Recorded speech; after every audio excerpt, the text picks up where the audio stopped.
Rub my hands like Birdman. Cause we back with another one. I said we back. Yeah. Back like we never left, man. Yeah. We in this big. The YOLO show, man. Yeah, YOLO. We dying. It's YOLO and solo, boys. With another one. This part 3. Part 3. You understand? And it's gonna be crazy, man. We're taking you to the West Coast, man. We're taking you out to the West Coast, man. What's this? What's this? This Tukey. Yeah, this the Tukey. We supposed to run the music, Rick. We got to run our music first, though. We got to run the music first. Yeah. Got to put that in a rush on. You want me to put it on? I got you. Let me see. Let me see if my shit don't chop and screw. You know my shit be chopping and screwing, man. Yeah, I know it do. Have me in the blender, my nigga. Shout out J Mac. You so disrespectful. Shout out J Mac. Shout out Big Fresh. The freshest podcast in this motherfucker, Mike. Big Fresh. Shout out 400 Game. Goddamn right. That boy finally showed his face, man. Shout out 400 Game. Yeah, for real. He finally did. He finally did.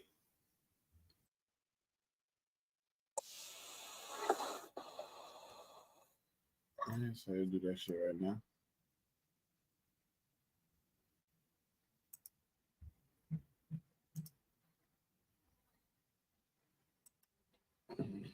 Forgot my double cup. I'm in a rush.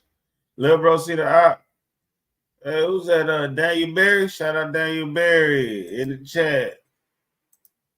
Yeah, shout out Daniel Berry, man. Yeah, shout out 400.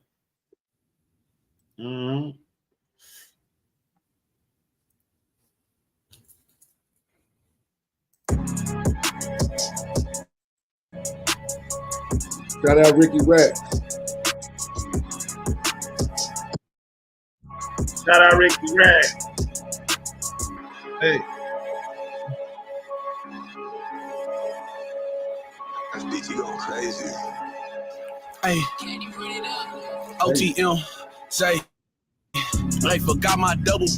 I'm in a rush. Hey, lil' bro, grab my Glock, I'm pushing up. Hey, we don't do no V6, this a hit. I'm city with them sticks, just pop the trunk. Hey, can't fake the funk. My nigga kill you for a brand new pair of dunks. Sliding with Nadi and Yoda.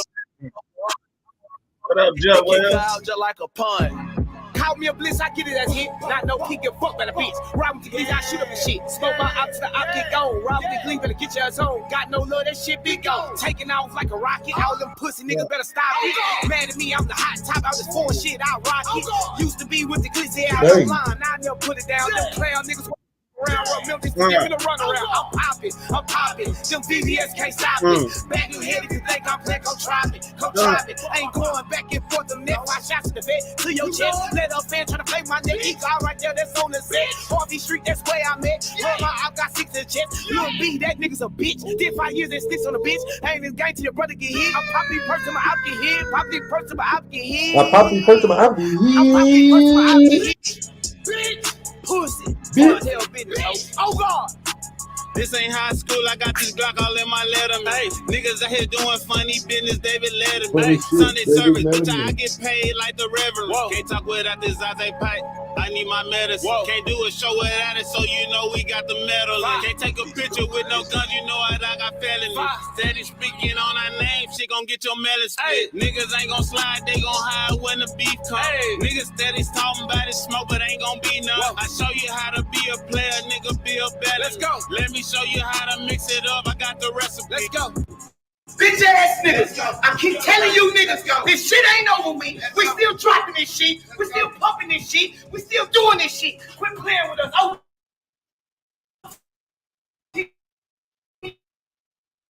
nigga. Bang, man, nigga. On God. On God. On God. It's your turn, my boy. We done turned up. Boy, that's our intro right there, y'all. We in a rush. We in a rush. You understand me? Now we finna hit y'all with this good Tukey news. You know what I'm saying? Lace y'all up on this good Tukey news. If Stanley Tukey Williams were a vicious gang leader who now teaches school kids how to avoid becoming what he used to be, Williams says since he's been on death row, he's had time to reflect on the violence and destruction he caused by founding the Crips. Working together, we can put an end to this cycle that creates deep pain in the hearts of our mothers, our fathers, and our people. Meet Stanley Tukey Williams, a guy who went from being just another troublemaker on the streets to becoming a big shot in the Crips gang. His story is one heck of a ride. Back in the day, Tukey was just like any other kid from the block, but he got tangled up in some rough stuff. He started running with the wrong crowd. He found himself drawn into the dangerous world of gangs and street life. But then things took a crazy turn. Instead of sticking to petty crimes, Tukey became a leader in one of the most notorious gangs around, the Crips. It's a real-life rags-to-riches tale, but with a twist. Instead of money and fame, Tukey gained power and influence on the mean streets. Working together, we can put an end to this cycle that creates deep pain in the hearts of our mothers, our fathers, and our people. But here's the kicker.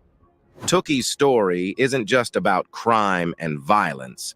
It's also about redemption and change. While behind bars, he had a change of heart and started working to steer young people away from gang life.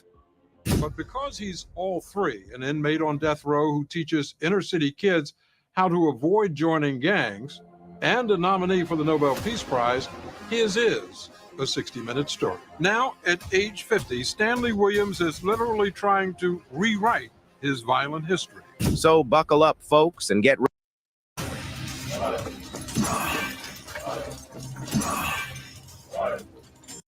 ready for a wild ride through Tukey's world, from being a regular gangbanger to becoming a Crip king. Born in New Orleans in 1953, Williams had a tough start. He quickly learned the harsh realities of life when his father left the family just a year later. His mother, Louisiana Williams, moved them to Los Angeles, California, where they settled in the tough streets of South Central. With his mother working multiple jobs to make ends meet, young Tukey found himself often left to his own devices. Growing up as a latchkey kid, he roamed the streets. As you can expect in situations like this, Tukey found himself mixed up in all sorts of trouble. From hustling with older folks to betting on street fights, his childhood was far from ordinary. He even got paid to take care of dogs injured in dog fights, a sad reality of the streets he called home. As he grew older, Tukey's reputation as a tough guy only got stronger. He was kicked out of school for being too intimidating and found himself in juvenile detention more than once. Amidst the chaos of urban life in the 1960s, the Black Panther movement emerged as a beacon of hope for many African Americans, including youth like Tukey. Inspired by their message of empowerment and resistance, Tukey found himself drawn to the ideals of the Panthers, but as the movement waned, he turned to the streets for solace and belonging.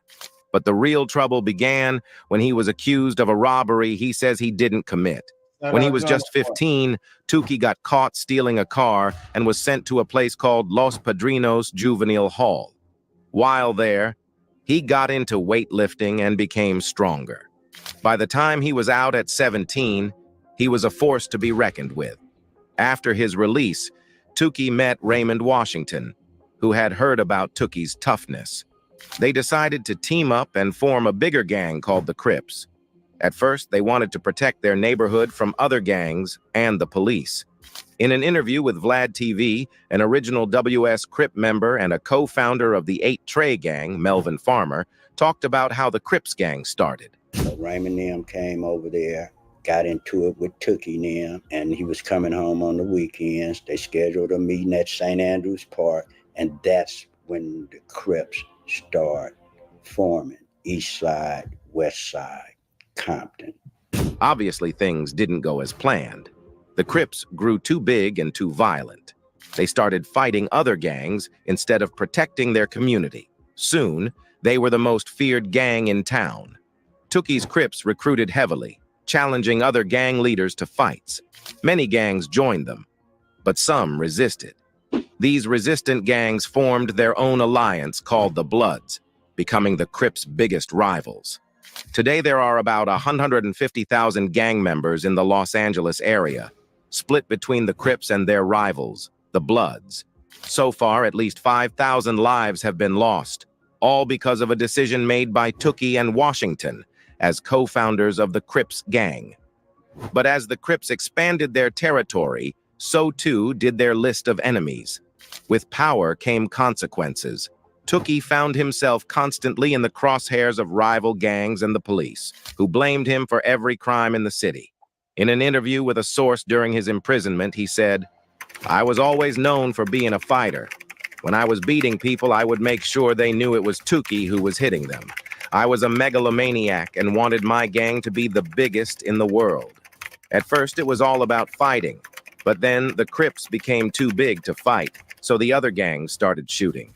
He continued, "People started dying, friends of mine, but you never think it's going to happen to you. The thing that makes people most dangerous is when they start believing they are invincible." Tookie led the West Side Crips with his friend, Curtis Buddha Moreau. Together, they struck fear into the hearts of both criminals and innocent people. Tookie became infamous for his violent acts, often avoiding punishment due to lack of evidence. Even after his early involvement in the gang, Williams lived an ironic double life in which he worked in a legal job as an anti-gang youth counselor, helping troubled youth in Compton, while also serving as the overboss for one of the largest gangs in Los Angeles. Williams would work as a counselor and study sociology at Compton College during working hours, then spend his free time participating in numerous violent attacks against the Bloods. He also had this thing for working out, which made his body look all muscled up, making him contest in an amateur bodybuilding contests. In an interview, Ice-T talked about meeting him in one of his contests. Walk into this bathroom. Who's in the bathroom? Tookie and them push-ups, right? Getting in sets because they want to be super swole when they hit the stage. I'm in there trying to pay, man. Unfortunately, he was denied an opportunity to compete in an amateur bodybuilding contest after it was discovered that he was a gang leader. Williams would later appear on the popular 1970s NBC game show, The Gong Show, performing a pose-down routine. Eventually, his gangster lifestyle was beginning to take a mental toll on him, which included a brief stay in the psychiatric ward of a hospital after Williams experienced a bad trip while high on PCP. With each of these setbacks, Williams increasingly found himself using PCP and supported his drug habit by intimidating and robbing drug dealers in South Central. He lost his counseling job in 1977 after being implicated in a robbery that was committed by two youths from a group home that Williams supervised. And then in 1981, Tookie's life took a dramatic turn when he was convicted of multiple robberies and M's, crimes that would ultimately land him on death row. Rival gangs and internal conflicts threatened to tear the organization apart, leading to a cycle of violence and retaliation that claimed many lives, including those of Tookie's closest allies. Tookie Williams was a man surrounded by controversy. In 1981, he was convicted of 4 counts of M in 2 separate incidents. The prosecution's case painted a chilling picture of Williams orchestrating robberies that turned deadly, leaving innocent people dead in their wake. The first incident took place at a stop-and-go supermarket, where Williams and his accomplices allegedly planned to rob the store. Thankfully, the robbery was thwarted and no harm was done. However, this was just the beginning of a tragic series of events. The second incident occurred at a 7-Eleven store where Williams and his associates confronted the store clerk, Albert Lewis Owens. In a chilling display of violence, Williams shot Owens twice in the back, unaliving him in cold blood. The senseless loss of life left a community in shock and mourning. But perhaps the most heinous act attributed to Williams was the massacre at the Brookhaven Motel. In the early hours of March 11, 1979, Williams allegedly stormed into the motel lobby, shooting and unaliving 4 members of the Yang family who ran the establishment. The brutal nature of the Kings shocked the... Hi, we're Visible. We're the wireless company with nothing to hide. Seriously, hidden fees? conscience of the public and left a scar on the community that would never fully heal. Throughout the trial and subsequent appeals, Tookie Williams maintained his innocence, claiming he was framed for the crimes and that the evidence against him was weak, pointing out there were no fingerprints or eyewitnesses linking him to the crimes. Even the shotgun shells found at the crime scenes didn't match his gun, he said. However, the prosecution argued otherwise. They presented a firearms expert who testified that the shells matched Williams' shotgun. But Williams' defense team criticized the expert's methodology, calling it junk science. Critics also pointed out that Williams, despite renouncing his gang affiliations and apologizing for co-founding the Crips, continued to associate with gang members in prison. But when questioned, the Los Angeles Police Department couldn't find evidence of his gang leadership. Some opponents even accused him of receiving money from supporters, implying that his actions were insincere. Yet Williams's spokeswoman insisted that people supported him because they appreciated his work, plain and simple. The composition of the jury also raised eyebrows. Williams' lawyers argued that the jury didn't reflect the diversity of the community. They claimed that African Americans were underrepresented, and 3 black potential jurors were dismissed from serving. However, the prosecution provided evidence that there was at least 1 black juror, although the defense disputed his racial identity. This raised questions about the fairness of the trial. Williams's journey didn't end with his conviction.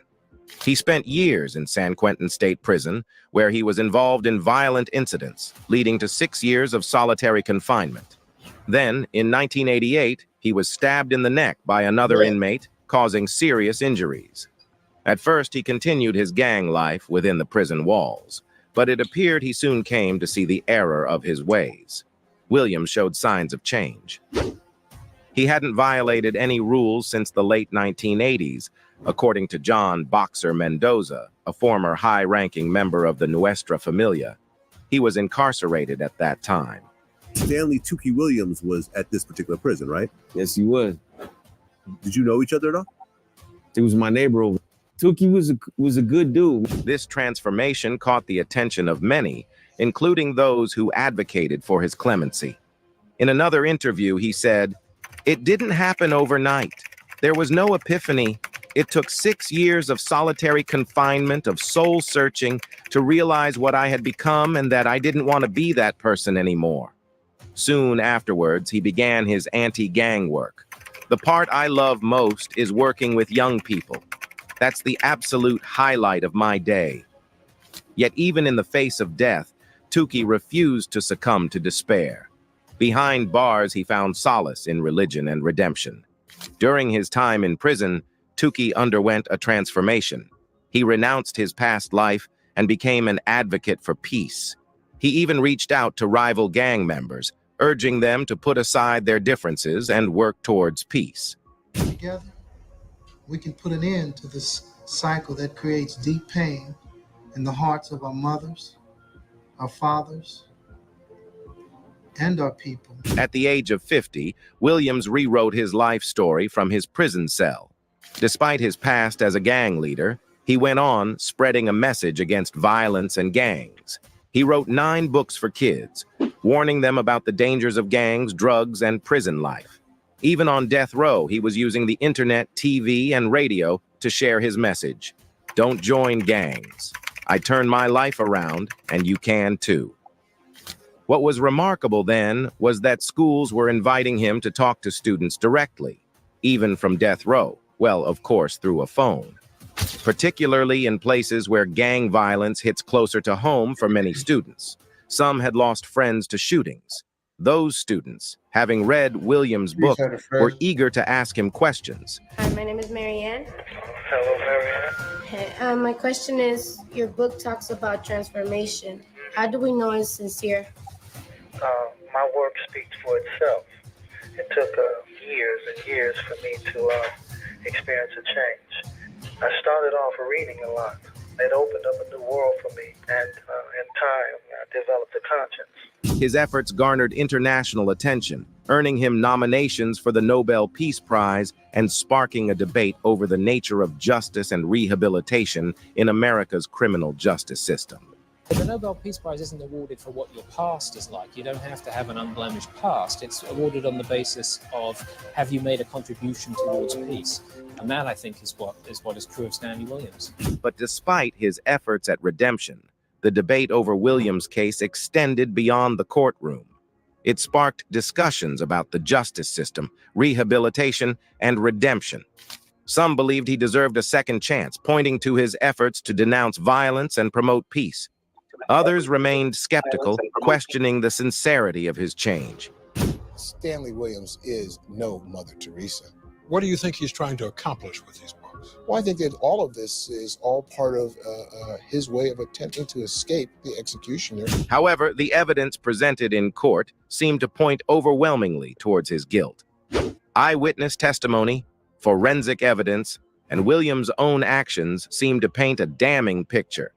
Despite his claims of innocence, Williams was ultimately convicted and sentenced to death. His case became a focal point in the debate over the death penalty, with supporters and opponents alike weighing in on the morality of executing a man who claimed to have turned his life around while on death row. Tookie's execution went ahead as scheduled in 2005. Tookie Williams faced his final moments on Earth. He was led into a room, surrounded by people, and strapped to a bed. But this wasn't just any room. It was the place where he would take his last breath. Tookie knew this, but he didn't show fear. Instead, he relied on his faith. Before Tookie was executed, he said something powerful. Redemption is tailor-made for the wretched. This means that no matter how bad things seem, there is always a chance to make them right. It doesn't matter where you come from or what you've done. Redemption is for everyone. As Tookie lay on the bed, the people around him could see his struggle. He didn't resist, but he didn't give up either. He wanted to smile at his advocate, to show her that he was okay.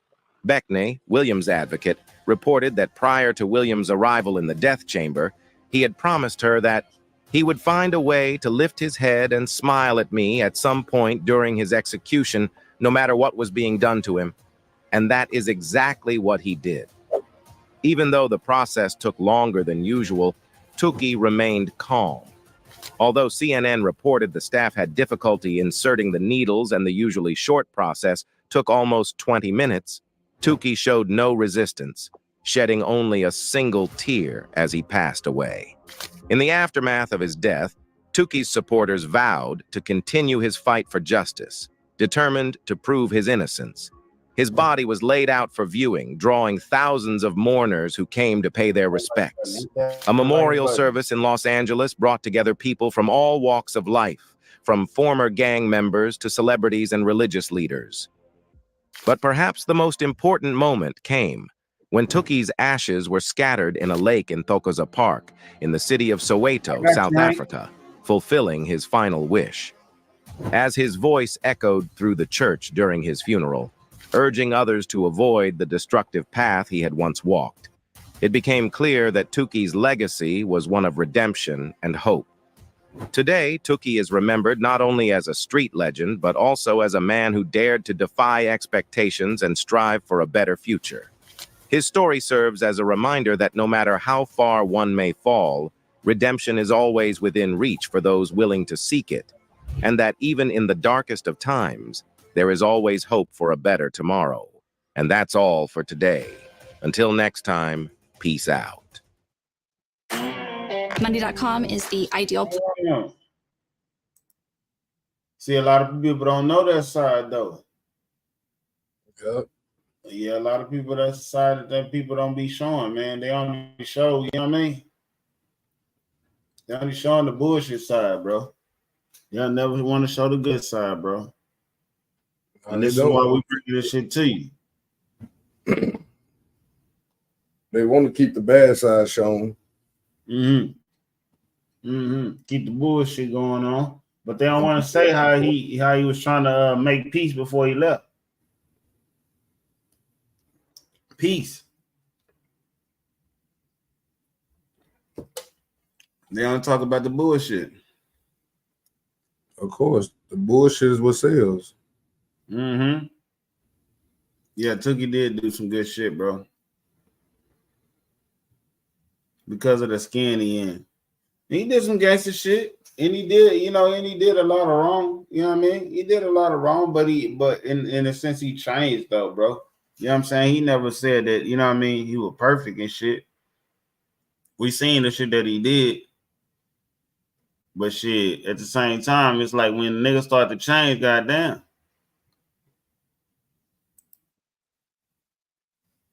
You know what I mean? They don't never want to see change, because when you change, you get power. Yeah. When you thinking, they don't want you to be thinking. Shit. He started thinking. He started using that brain instead of all that muscle. Yeah. So they was even scared of it. You know what I'm saying? Yeah.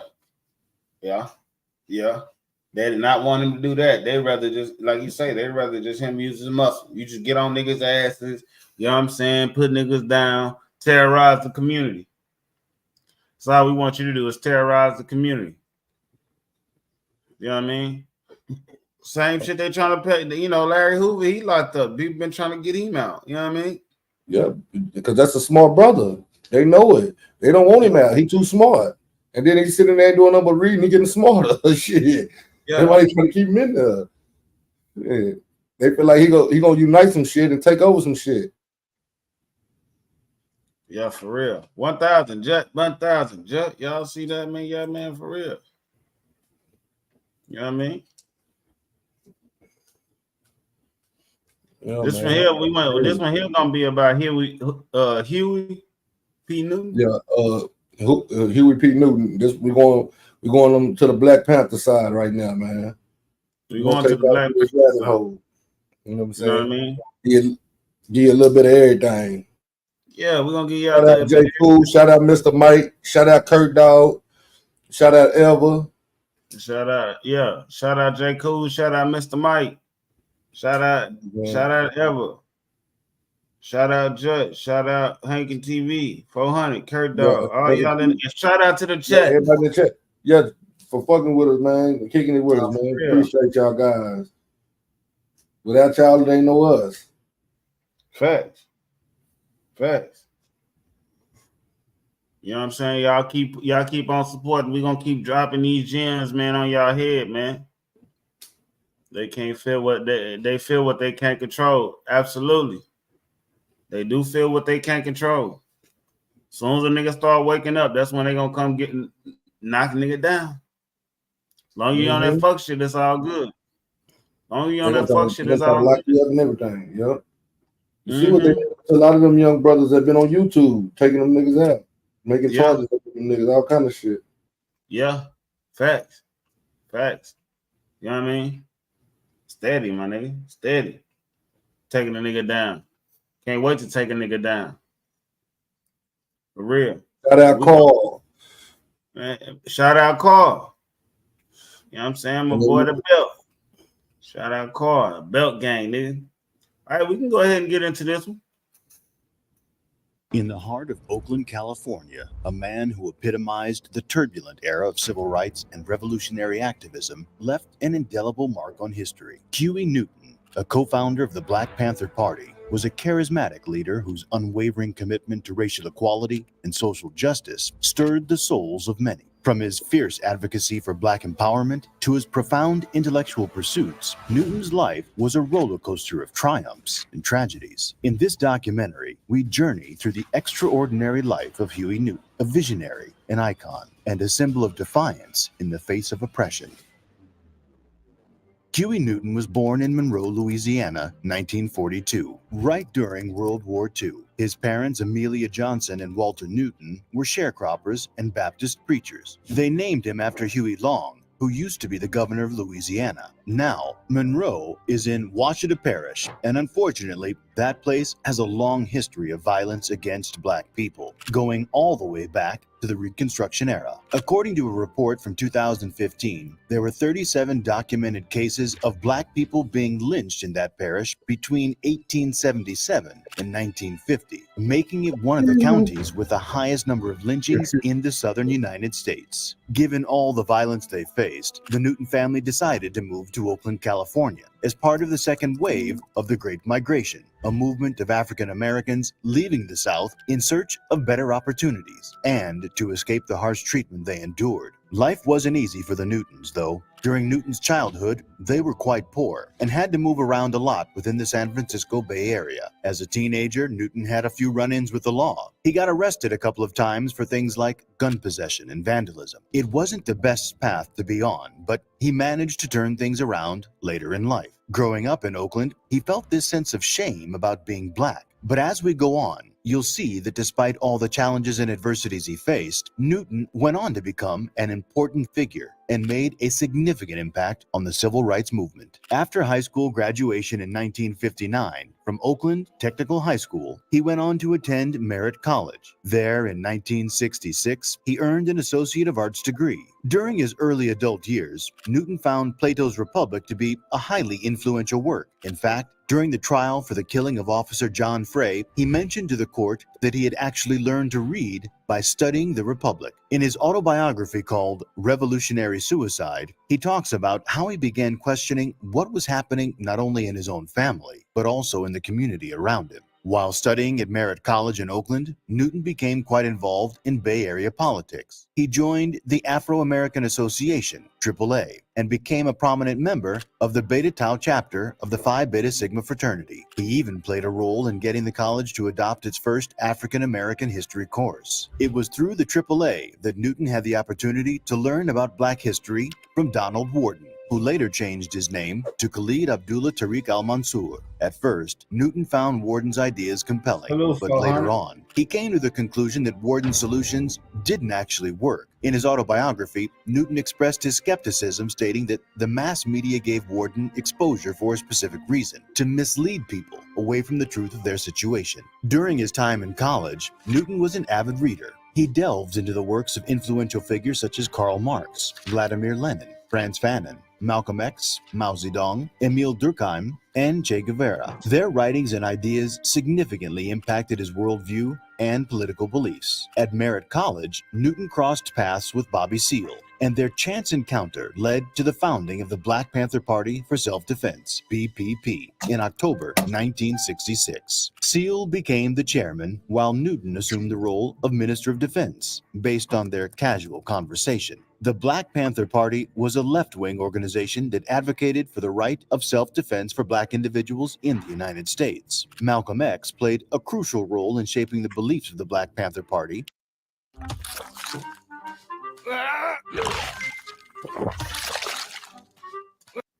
And Newton acknowledged his profound influence, describing the party as a living testament to Malcolm X's life work. The Black Panther Party gained national and international recognition for its active involvement in the Black Power movement and the political landscape of the 1960s and 70s. In his autobiography, Newton reflected on his efforts to transform what society labeled as criminal activities in the streets into something with political significance. He recognized the need for a gradual shift in mindset and action.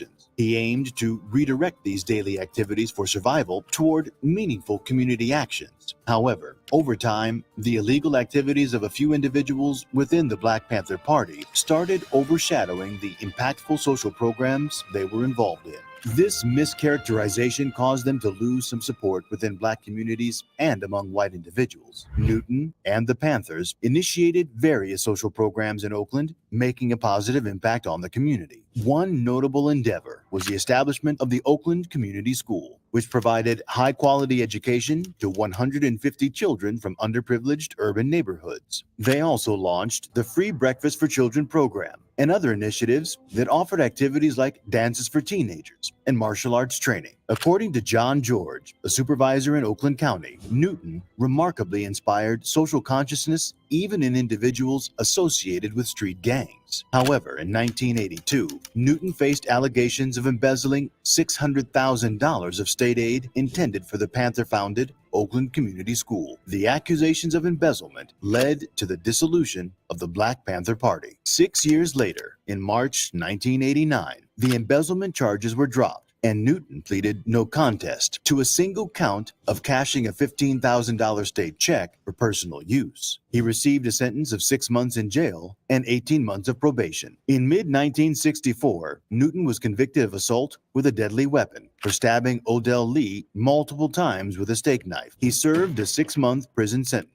On October 27th and 28th, 1967, Newton was out celebrating after completing his probationary period. During the early hours of October 28th, Newton and a friend were stopped by Oakland Police Department officer John Frey. Recognizing Newton, Frey called for backup. When another officer, Herbert Heenes, arrived at the scene, gunfire erupted, and all 3 individuals were injured. Heenes testified that the shooting occurred after Newton had been placed under arrest, while one witness claimed Newton shot Frey with the officer's own gun during a struggle. No firearms were found on either Newton or Frey. Newton asserted that he lost consciousness during the incident after being shot by Frey. Unfortunately, Frey succumbed to his injuries shortly after being shot 4 times, while Heenes remained in serious condition from 3 gunshot wounds.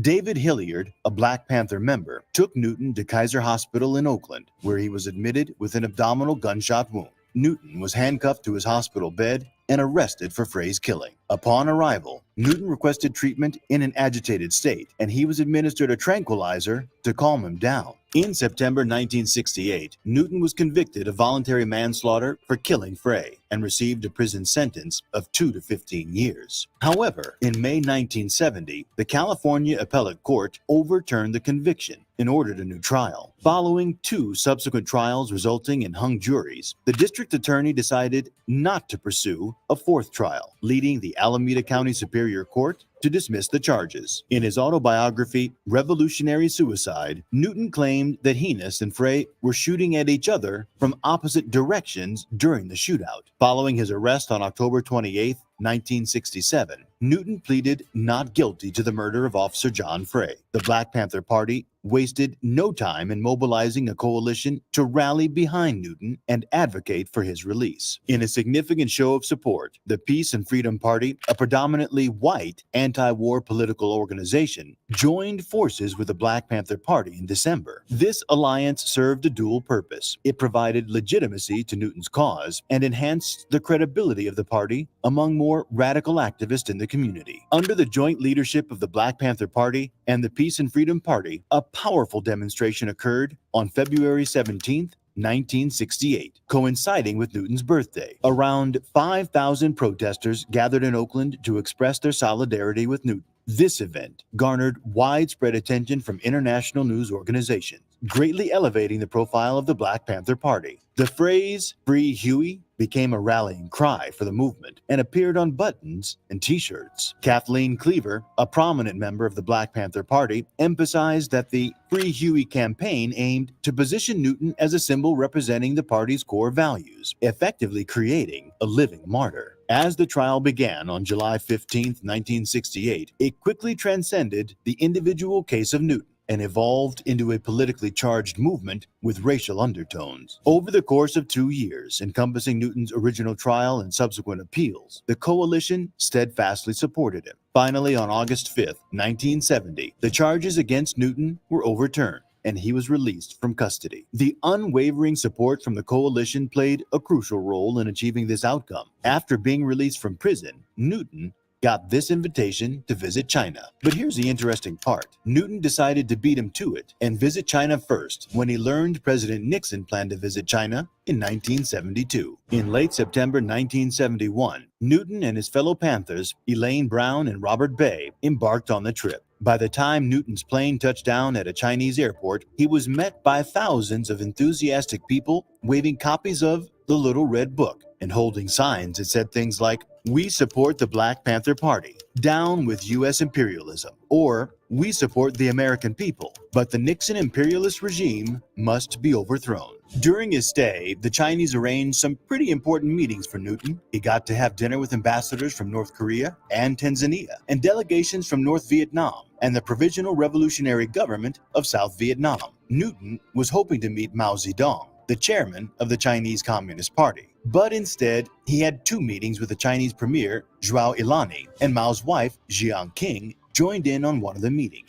Newton had a pretty interesting perspective on China. He described it as a free and liberated territory with a socialist government. After Newton's Asian adventure, the Black Panther Party started incorporating North Korea's Juche ideals into their own ideology. They were clearly influenced by what they witnessed and learned during the trip. During the 1970s, there were allegations that Newton had become increasingly paranoid, developed a crack cocaine addiction, and exhibited violent tendencies. A significant incident occurred on August 6, 1974, involving the shooting of Kathleen Smith, a 17-year-old native of Oakland and a child prostitute. Smith succumbed to her injuries 3 months later. According to the prosecutor involved in the case, it is believed that Newton shot Smith following a casual exchange on the street during which she referred to him as Baby, a childhood nickname that he despised. In this case, the main witness refused to testify for fear of assassination. After 2 trials resulted in deadlocked juries, Newton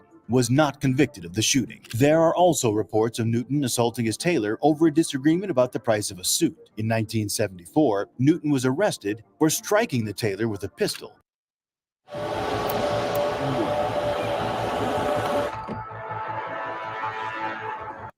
But he was able to secure release after posting bail. Newton obtained his bachelor's degree from the University of California at Santa Cruz in 1974. While serving time in prison in 1978, he formed a close friendship with evolutionary biologist Robert Trivers. Newton sought to pursue a graduate degree in the history of consciousness and applied to do a reading course with Trivers. Together, they published an analysis of the role of flight crew self-deception in the 1982 crash of Air Florida Flight 90. Trivers even dedicated a chapter of his autobiography to his relationship with Newton. In 1980, Newton completed his PhD in the social philosophy program of History of Consciousness at the University of California at Santa Cruz. His doctoral dissertation, titled War Against the Panthers, A Study of Repression in America, examined various aspects of the Black Panther Party's development, including the response of the U.S. federal government to the party and the assassinations of Fred Hampton, Bunchy Carter, and John Huggins. Newton drew from sources such as 2 federal civil rights lawsuits, one against the FBI and other government officials, and another initially against the city of Chicago. Newton's academic research, often overlooked, was discussed by his widow, Frederica Newton, during an episode of C-SPAN's American Perspectives program on February 18, 2006. Following the decline of the Black Panther Party, Huey P. Newton completed numerous unpublished essays on philosophy, political theology, evolutionary biology, and political economy, which are currently held in an archive at Stanford University. Unfortunately, in the early morning of August 22, 1989, Huey Newton was fatally shot in front of 1456 9th Street in the Lower Bottoms area of Oakland, California. Shortly after the incident, Tyrone Robinson, who was on parole, was arrested as a suspect. Robinson confessed to the murder, claiming self-defense, although no evidence indicated that Newton was armed. In 1991, Robinson was convicted of first-degree murder and sentenced to prison for 32 years to life. He revealed that his motive was to advance within the Black Guerrilla family, a Marxist-Leninist narcotics prison gang, in order to gain control of a crack cocaine operation. Newton's funeral took place at Allen Temple Baptist Church, where he had been attending following his conversion. The service accommodated around 1,300 mourners inside the church, with an additional 500 to 600 people listening from outside. The funeral celebrated Newton's contributions to civil rights and his work on behalf of Black children and families through the Black Panther Party. Newton's body was cremated and his ashes were interred at Evergreen Cemetery in Oakland. To honor the legacy of the Black Panther Party and commemorate Huey Newton, the city of Oakland erected a bust of Newton near the location where he was murdered on February 17, 2021. Additionally, a commemorative plaque was placed on this section of 9th Street, renaming it Dr. Huey P. Newton Way, in his honor. If you enjoyed this documentary, please like and subscribe to the channel. We're covering all of the legends in our culture. Speaking of that, the video on the screen shares the life of Malcolm X, one of the best leaders of all time. Click on it now to watch. I'll see you over there.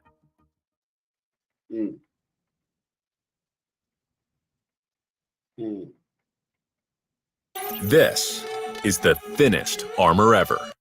Introducing Hyper Concealable Armor. The story of Malcolm X is a true American. Yeah, that was a good story about him with Pete Newton, bro. Yeah, that was straight. I ain't hit, you know what I mean? Like shit.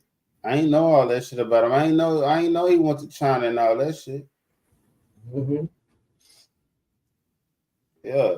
Yeah, like Malcolm X went to the other side over there, the Mecca. Yeah.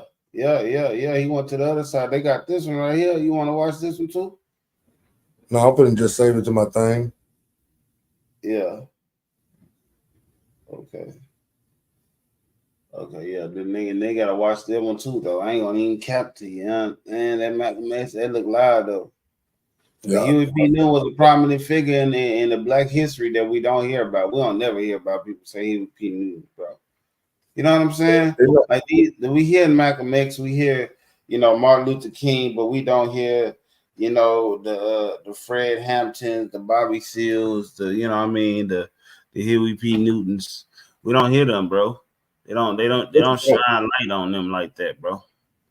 They don't want to give them no credit at all for what they did, bro. Yeah, they really wanted to be washed out history. Like if we don't talk about it, it might not be talked about. Type shit. They fed a lot of people, my nigga. Educated a lot of kids. Fed a lot of kids, bro. They the one that started with. The one they started with. Exactly, bro. A lot of people don't know that. They did a lot for the community. Yeah, salute Florida Water. Yeah, they did a lot for the community, bro. Did you know?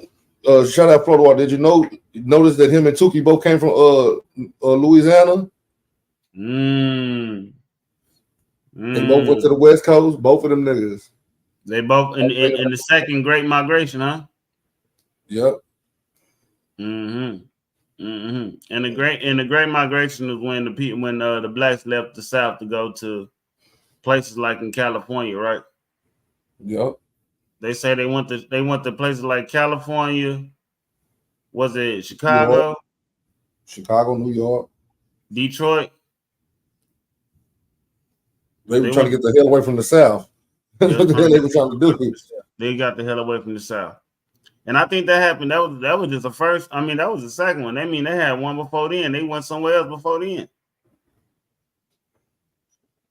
What happened to your thing? I took it down. Okay. Yeah, bro. It said the government took over WIC. Yo, to say the X, bro, because that get deep. Yeah, you saved the Malcolm X.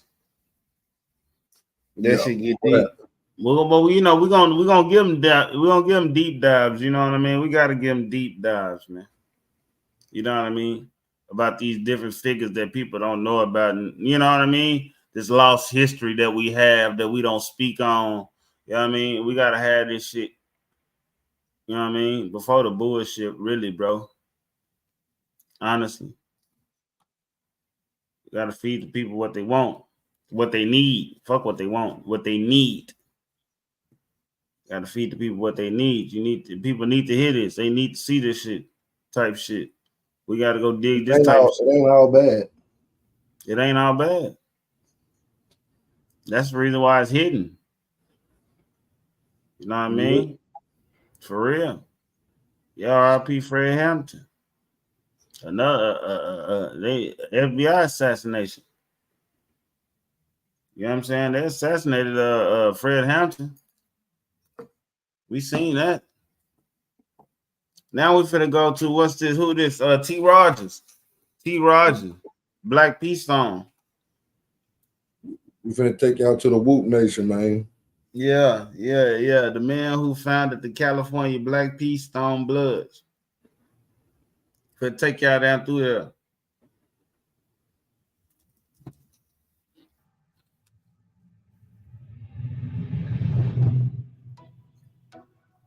T. Rogers has been linked to the West Coast Black P. Stones for over 50 years, known as the man who founded the Los Angeles Blood Gang.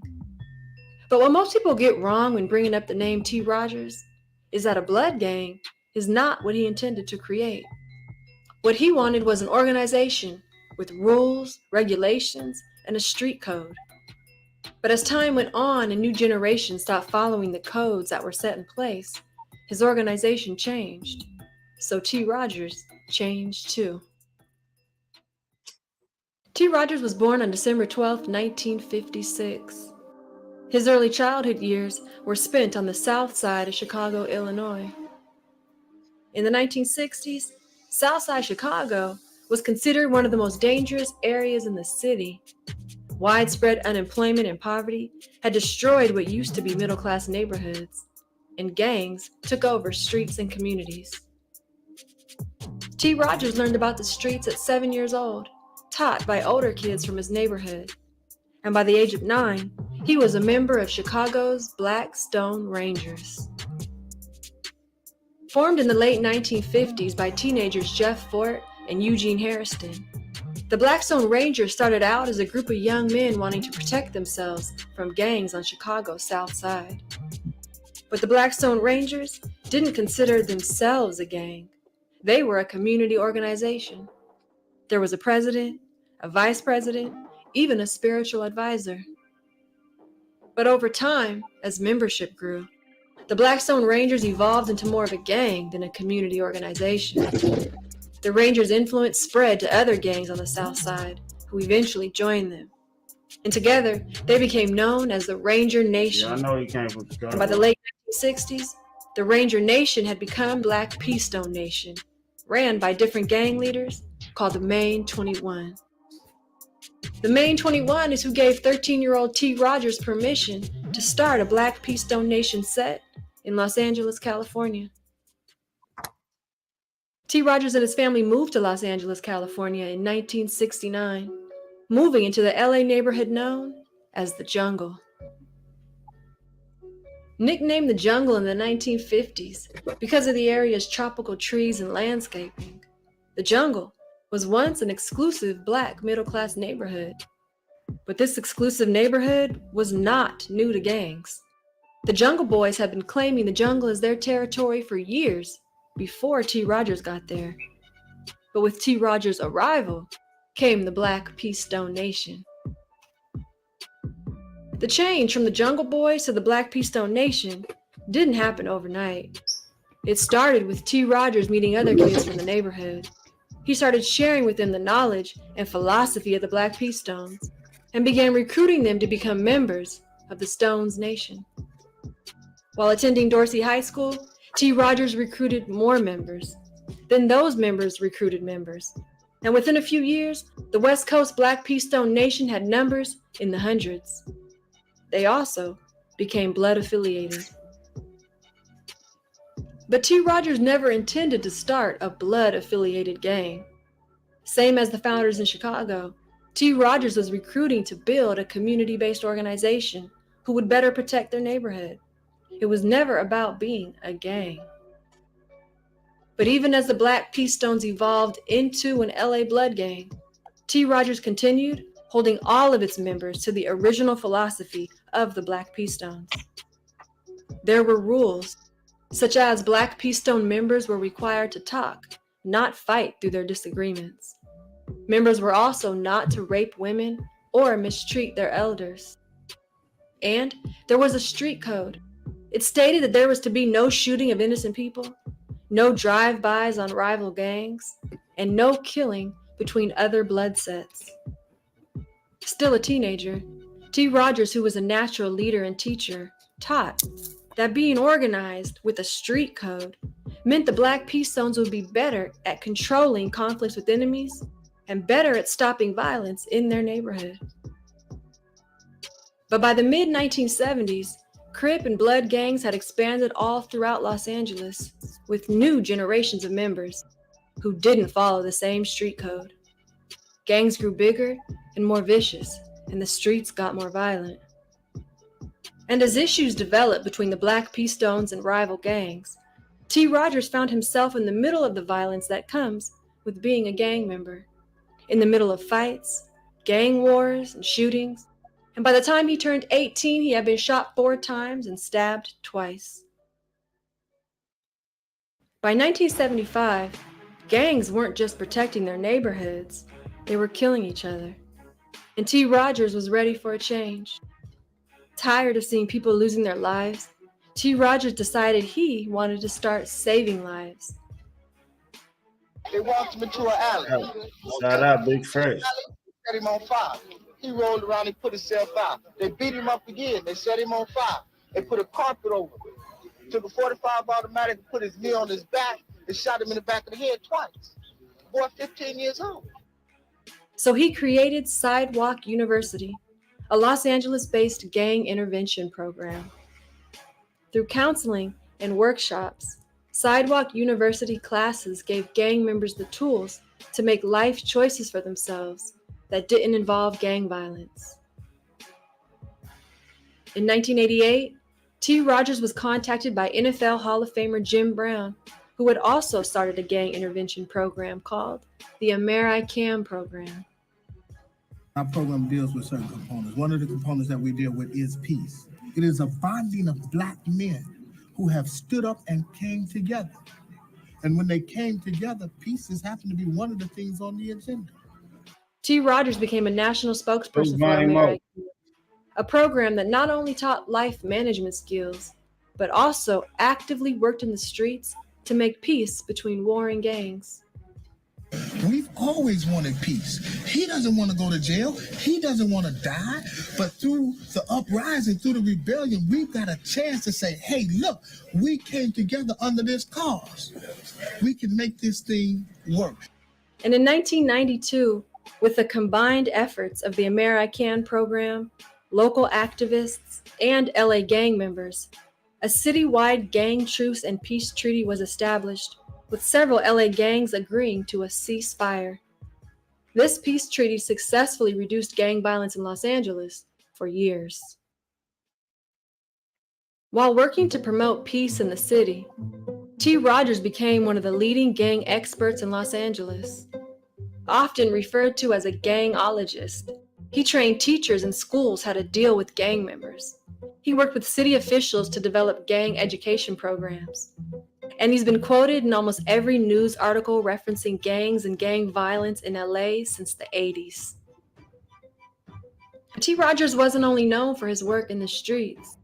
He was also known for becoming one of the first gang members in LA to work in mainstream movies and television, appearing in over 30 movies, videos, and TV shows. But no matter how famous T. Rogers got, he never left the jungles or stopped helping the community. If you were to have asked someone at the time, how do I find T. Rogers? They'd have told you to just call his phone. He'll answer. Men, women, kids. T. Rogers and his Sidewalk University helped everyone for decades. He helped families get money for bail and funerals. He personally counseled people through abuse and trauma. He wrote books, developed self-help programs. He helped hundreds of gang members in LA find jobs. And the list goes on. Whatever T. Rogers could do to show people a different way other than gang violence, he did it. He even created a board game called Run Gangs Out, made in 1993. From a gang founder and member to his work as an activist and teacher, T. Rogers put in blood, sweat, tears, and over 50 years into the streets. And although he did have his own biological children, he also had a whole community who looked up to him as a father figure. And to them, T. Rogers dedicated his whole life to teaching nonviolence and forgiveness. On August 19th, 2021, at the age of 64, T. Rogers passed away. Today, the jungle is officially called Baldwin Village. a name change that happened in the late 80s by the city of LA to try and distance the jungles from its gang history. But the Black P Stones still exist there. And although work continues to be done in the community to stop gang violence, it too still exists. And T. Rogers is no longer here to help stop it. But the number of lives that T. Rogers changed and saved from violence while he was here is impossible to count. And it's why he'll always be a California legend.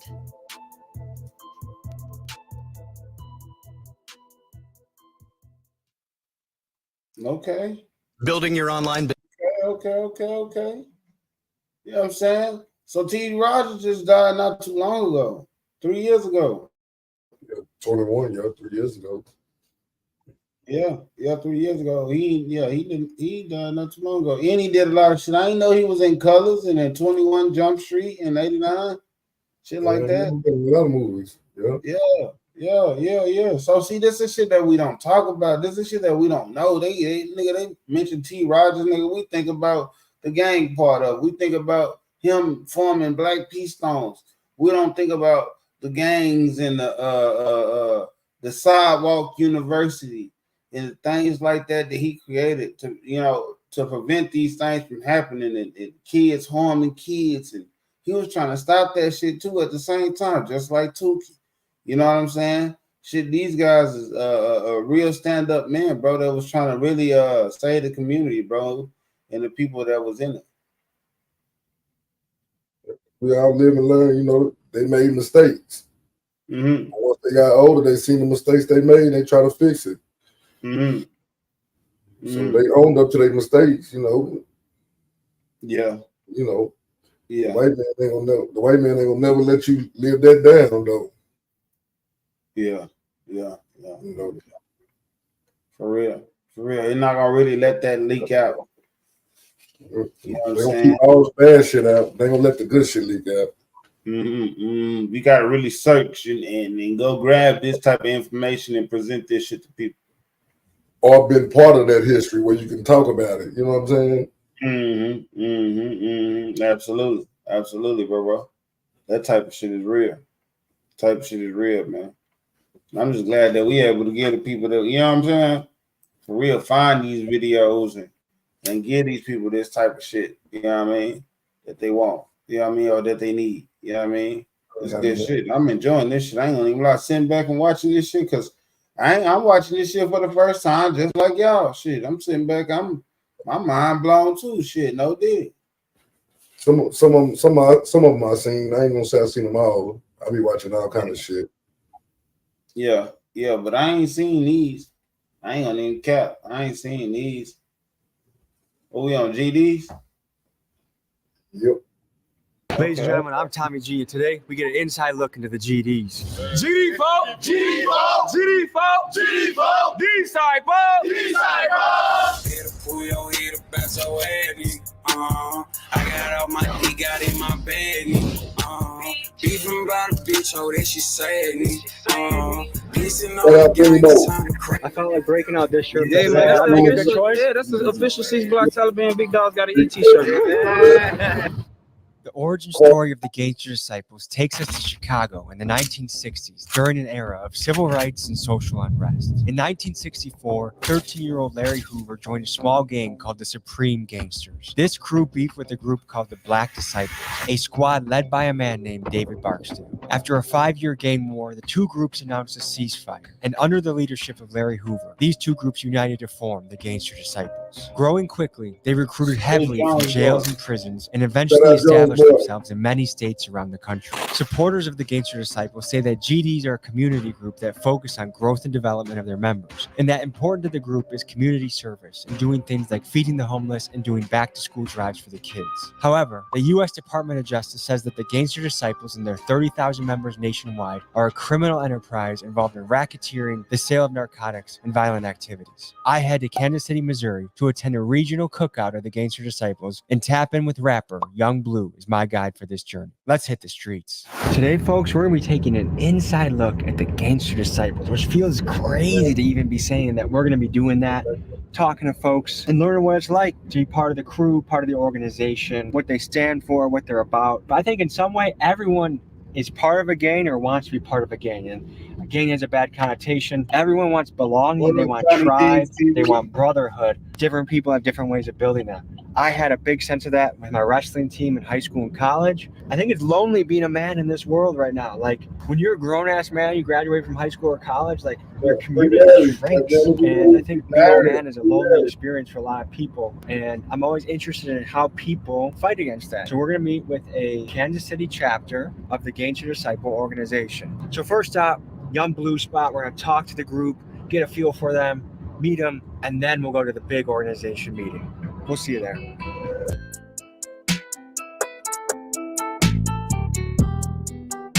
Kansas City. Folks, we are at an undisclosed location in Kansas City, Missouri. And fellas, what are we doing today? Man, we taking them behind the scenes, man. We with the Gangster Disciples today, man. Growth and Development Fracture, Kansas City, 6 Block, Taliban, with the guys to this barbecue, man. Y'all finna see what it's like behind Wait, the scenes. so we're invited to the barbecue? Yeah, man, you invited to the barbecue.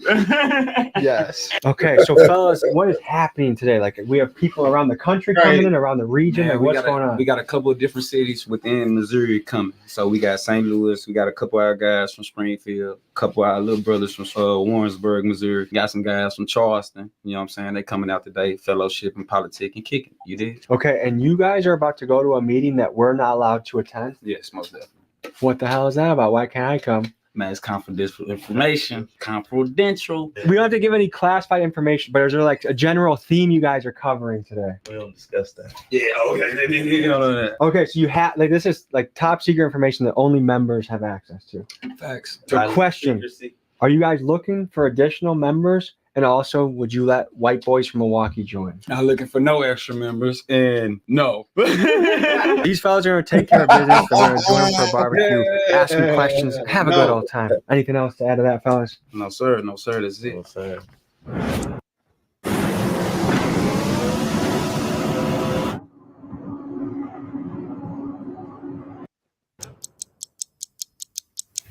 All right.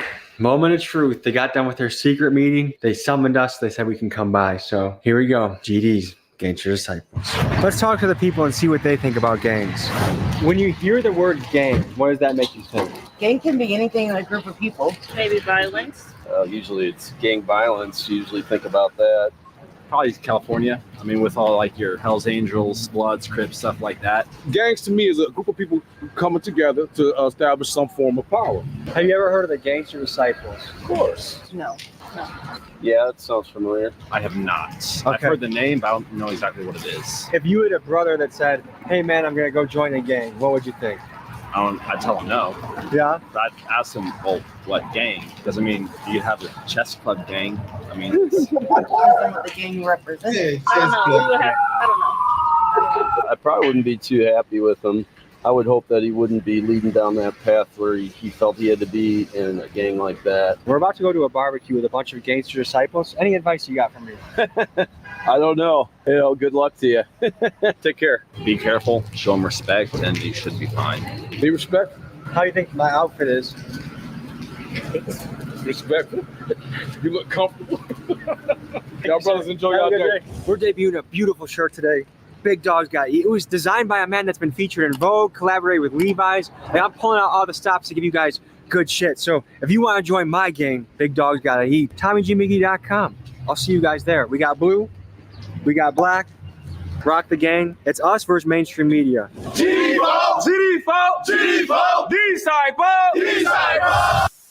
First, a message from our sponsor, DraftKings Sportsbook. You got to pick the right players to make your team win. Do you want to pick Allie that drops the ball every damn time? Blue 42!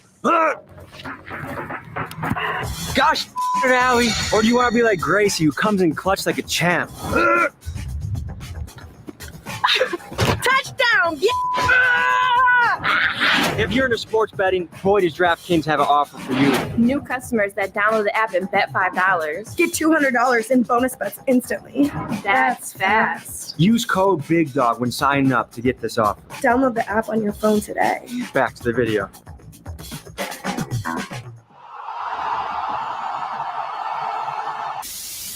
Where are we right now? We in Swope, man. We in Kansas City, Missouri, man. Posted at Swope Park, man, with the guys, man. Y'all know what's going on. And what's happening here? We got barbecue, we got a cookout. Yeah, we got a family cookout with the guys, you know what I'm saying? The membership. We just here politicking, fellowship, and you know what I'm saying? Building camaraderie with the guys. What made you join this organization? I wanted to be a part of something that was going to be productive. I started this organization when I was a young man, and I saw the guys getting together with the younger people, really keep them out of trouble, protect them from the streets, drug crime, stuff like that. I've been in this organization since I've been like 15. I'm 46 years old. And what are the biggest benefits you've gotten from being in the GDs? It taught me how to be a man. Yeah. It taught me how to raise my family. Principles that we stand on that conducive to the celebration of any man, any neighborhood, any organization. Matter of fact, I got 2 of my sons here with me today. They are part of this organization. And as a father, I wouldn't put them in nothing that would be harmful to them. So what does it mean to be a man? I feel like there's questions. People don't even know what women are anymore. You know what I mean? Like we're having interesting conversations as a society, but what does it mean to be a man? Man, standing on your beliefs. You know what I'm saying? Standing on what you believe and standing firm on it. You know what I'm saying? Not letting anybody change your mind. You did. About how you feel, about what you feel about. What made you motivated or interested to join this organization? Joined it when I was 12 years old. You know, like brother said, you know, it's a lifestyle. It's how we move. It's how we walk. It's how we talk. It's how we conduct ourselves. So I'm curious about the symbols. What does this mean? Man, that's the Star of David, man. You know what I'm saying? That means love, life, loyalty, knowledge, wisdom, and understanding. Is that a Jewish thing? Man, it's a GD thing. GD thing? Yeah. Okay. But do Jewish folks also wear the same stars? Yeah, most definitely. So we talked to a couple of people, like citizens, and I asked them, what do you think about the word gang or organization? And a lot of people had a bad connotation to that. Why do you think that is? Because, man, when you say gang, that's some treacherous. You dig what I'm saying? That's why when you ask us, what are you in the gang? Nah, we correct you with the organization. Term. You know what I'm saying? It sounds more friendly too. On the drive here, what I was thinking about is you could argue that McDonald's is a hamburger cartel, you know, make America fat.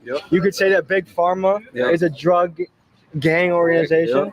You guys agree with those thoughts? Okay, so I guess it's all just how you think about it. It depends on the point of view of how you coming with it. You feel me? That's what it is. And gangs hurt maliciously. We don't do that. Yeah, and then like another thing, what you do as an individual reflect on the whole organization. So we hold you accountable for that. Like, Judge. So I feel like that's a big piece that's missing from a lot of places I visited is accountability. Like it's kind of like young guns are just running wild, doing whatever the hell they want. That's a gang. That's a gang. That's a gang. Nobody's organized. Everybody doing their own thing. We're not a gang because we're all organized. So what does the code of conduct look like? Like what can get you in trouble or what makes you like stealing, raping? Yeah. We don't do none of that. And then you want me to teach you one thing while you out here? Let's do it. If what you notice about everybody's shoes out here? Ain't nobody wearing Crocs. Can't do that. What? Did I just violate the code? Yeah, you breach of security right now. Well, if somebody want to fight you right now, and then you got on these, you gonna slip up out of it? Hey, he got him in sport mode for y'all. Got to get the ball right now. Can we make an exception if it's in sports mode? If it's in sports mode, you might get away, depending on what my brother say. You know what I'm saying? My brother don't be tolerating the breaching of security. It is. Okay, so I made my first violation. Am I kicked out? Do I have to go home? Or You gotta take these mouth shots real quick, folks. So that's another thing is I've heard like a lot of negativity about like 9-to-5 jobs. Like a lot of people hate on that shit. What do you think about that? Look, let me tell you something. I'm gonna tell you some real stuff, bro. I'm gonna keep it 100. I used to be like that. I used to be thinking, the lame niggas is the one with 9-to-5s until I went to prison, bro. I did 10 years, bro, wasting my time. Didn't see my daughter, none of that. No, I was the lame, bro, because I'm just sitting here with my daughter getting raised outside by somebody else, bro. It's pointless, bro. You know, input on that. You say why people don't want to work 9-to-5. Yeah. Because at the same time, patience and discipline is key. You know what I'm saying? If you ain't got patience or discipline, you ain't nothing. You feel me? Yeah. You know what I'm saying? You should be able to want to go work that 9-to-5 to provide for yourself, your family, your child, your family, whoever. You know what I'm saying? Even if you want to look out for people that are homeless, you know what I'm saying? You'll walk past somebody that ain't doing as well as you feel me? You got money in your pocket, you might give it to them because they need it more than you. You feel me? It's all about discipline and patience. A lot of people, bro, don't understand slow money, bro, but slow money is the good money. Because fast money gonna get you gone, bro, because you're gonna spend it just as fast as you get it. My name is Keyshawn. I've been using Kickoff for about 8 months now. My credit score went up about 100. What is the organization's stance on fatherhood? I've noticed a few guys talk about the importance of that. If you lacking in your child life, man, this ain't the good organization for you because we're going to hold you accountable for that. Because, you know what I'm saying, this organization produce positive, productive people. You know what I'm saying? If you ain't taking care of your priorities, man, this ain't for you for real. Well, say my brothers can't protect their own children, how you can protect your own brother? So how has being in this organization impacted your life? Man, you know, let me tell you something, bro. Before I was GD, let me tell you something. I probably run around, bro, act crazy, breaking people's houses, stealing cars, all that. But let me tell you something, bro. My dad, he's not GD. He's not. He's Crip. Mm-hmm. It's a difference, bro. Let me tell you something. GD show you how to be a man, bro. It show you how to, you got to stand on principles and laws. Because a lot of people, bro, that's why they don't want to be GD. That's why they want to be in other games, because you can't stand on law, bro. You can't, because at the end of the day, if I'm trying, you got something nice on, I'm trying to take it off you, bro. Well, I can go do the same thing you doing right now. I ain't got to rob you for that, but they gonna make sure I don't rob you for that. Cause they gonna stand on my line like, hey, bro, you know you ain't supposed to get, yeah, holler at us real quick, bro. Does anyone here have bars they gotta spit, or they? Yeah, come on, get him, go on and spit some shit. I came a long way from shaving rocks and pushing corners. Ain't no bars in a minute. They say my rhymes was over. Ain't no stopping me. Nigga being patient just made them potent. Had to cater to my family, but I think I cooked that over. Had to work up on myself to get my demons back in order. Kept my dreams for little things. Reality was getting harder. For bagging checks, we worked to death. Trying to feed our sons and daughters, and it's an honor. I'm the boss to be a motherfucking father. If I die, I'll be a stain up on that block. It's getting harder. Let's go. Hey!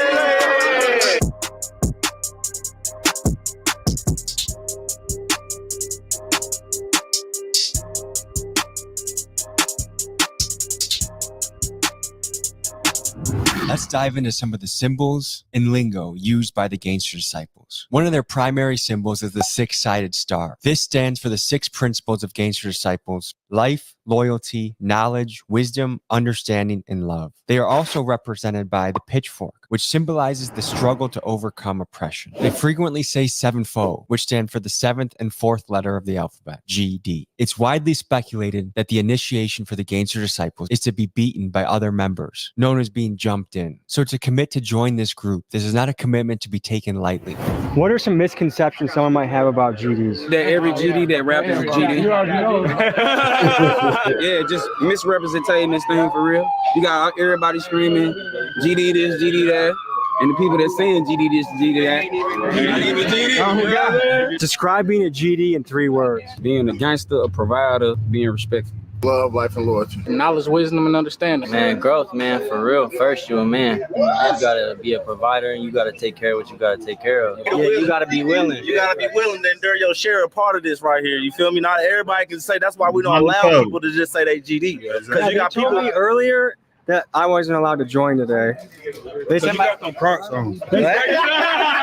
So what I want to ask you about is, tell me about the history of the GDs. How do they come apart? How do they start, and where have they gone over the years? Oh man, that's long. Woo! You ready for? Okay. GDs evolved was really started around the same time as the Black Panther Party movement and stuff like that, where blacks were being victimized by the police brutality during that era where police was victimized the community. So black gangs and organizations formed to protect the communities. That was the original intent of these organizations. Even CRIP. The acronym for CRIP is Community Revelation and Progress. The acronym for Blood is Brotherly Love Overcomes Destruction. The original intent was to protect the community. But with all things, some people introduce a criminal element into it. You know, like the feds infiltrated our neighborhoods, pushed cocaine into our neighborhoods, pushed guns and drugs into our neighborhood. And then the project or the vision of the original vision becomes corrupted. You know? So yes, GDs did have a dark history, which is known to most people as Gangster Disciples. There's some cities where the GD factions are known for being just crazy violent. How does the organization deal with that? Through knowledge, through teaching, through reaching out to each person. We've had people that come from those very cities that you're talking about. Some here right now. Right now. And when they get here, they have to come and have an understanding and listen, we're not about that. And if you want to be a part of a brotherhood that's going to help you accelerate your mind and the way you live and change the way you're thinking, because that's how you change men. Tell me about how you guys help the community. Man, we get out here, man. It depends, man. You know, Missouri got all type of weather, so depending on how the weather is, we'll get out here and cater to the people that's out here that's homeless. Like, say for instance, if it's winter or something, it's cold outside, we'll bring some clothes or some hand warmers and some food. You know what I'm saying? When it's hot like that, we come through with water, pizza, you know what I'm saying, and trying to carry whatever, hygiene and stuff like that. Is that important to you guys? Oh yeah, hell yeah. You can't be a stinky GD. It don't work like that. You know what I'm saying? Even when we feed the homeless, man, we make sure they eat before we even eat. We don't eat. Ladies and gentlemen, this was an inside look at the GDs. I had a great time. Yeah. Thank you for having me. You already know it, brother. What kind of final thoughts or message do you have to the audience? Man, grow and develop, man. Struggle, breed greatness, man. Stay on your six, man, at all times, man. Keep it pushing. Don't let nobody tell you not to push it, bro. You know what I'm saying? And shit, keep your head on the swivel, most definitely. If you're part of an interesting organization, I don't care if you're Hells Angels, Antifa, KKK, the Bloods, I want to come hang out with you, see what your life's about, hear your story. So hit me up at TommyGMcGee123@gmail.com. All right, guys. Love you guys. See you next week.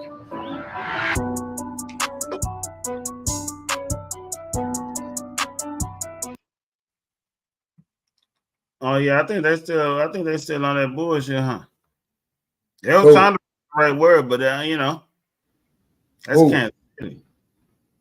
Them young niggas.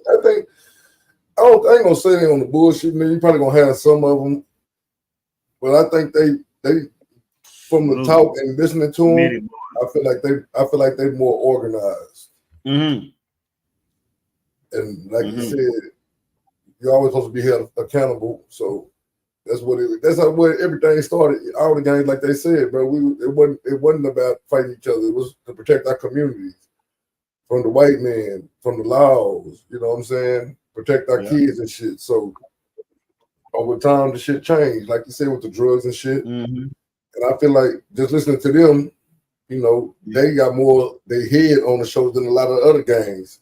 Even if they're just talking the bullshit and not really about the action, they got more they head on it, because a lot of other gangs ain't even, you know what I'm saying, talking knowledge. Them niggas talking knowledge. So, you know, I salute them. You know what I'm saying? Shit, that's what we need. You know, you can learn from anybody, bro. They got their head in the game. Yeah, that's straight. I like it, man, and I can rock with them. You know what I'm saying? Shit, they giving out jewels. You know what I'm saying? You know, they helping the homeless. You don't see a lot of motherfuckers doing that, helping the homeless. Yeah, I know I don't, because I don't even like the homeless like that. You know, that's sad for me to say it, but it's true. It ain't that I don't like them. It's just the shit they be doing. You know, like they won't handle it instead of trying to help themselves type shit. Yeah, I see you, Judge. I see why you do what you do now. You know what I mean? Growth and development. Yeah. You know what I mean? They got their way of doing things. Yeah, excuse me. That was a good little segment, man. You know, we took them to the Crip side. We took them to the Black Panther, the Peace Stone, GD. You know what I'm saying? We've been down that road, man. Yeah, I think we got one more, don't we? Yeah, we got one more, man. We got one more for y'all.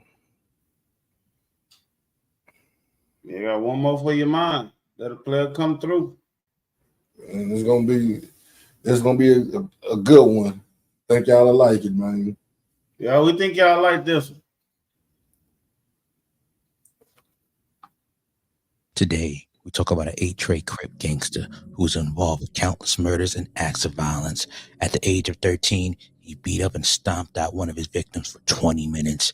It was so violent the victim was in a coma and permanently left the man's face disfigured.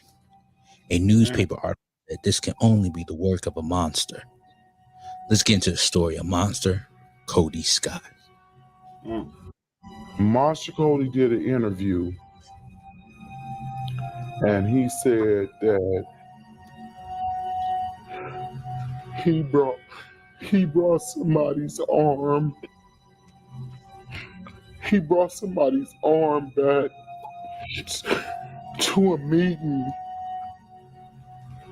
and that was Jay Blake's arm.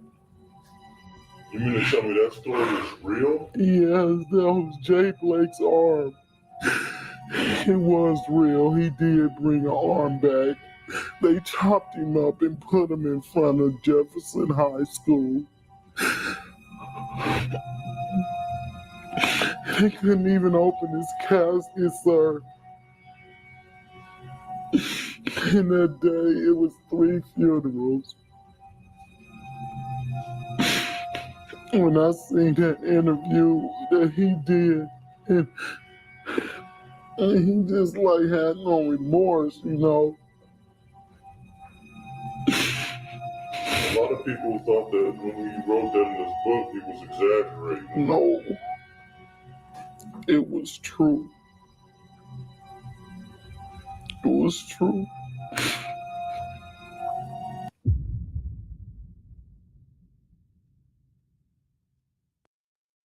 Cody Dejon Scott was born on November 13th, 1963 in Los Angeles. He was raised by his mother, Bertie Canada, and his father, Ernest Scott. He was the fifth of 6 children, 4 brothers and 2 sisters.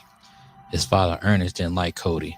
It was rumored that Cody was not his biological son, and his mom had an affair on him with Los Angeles running back Dick Bass, and allegedly is Cody's real father. Ernest let it be known his hate for his son Cody because he would abuse him and show his other kids more love. Birthdays and holidays, he wouldn't get any presents.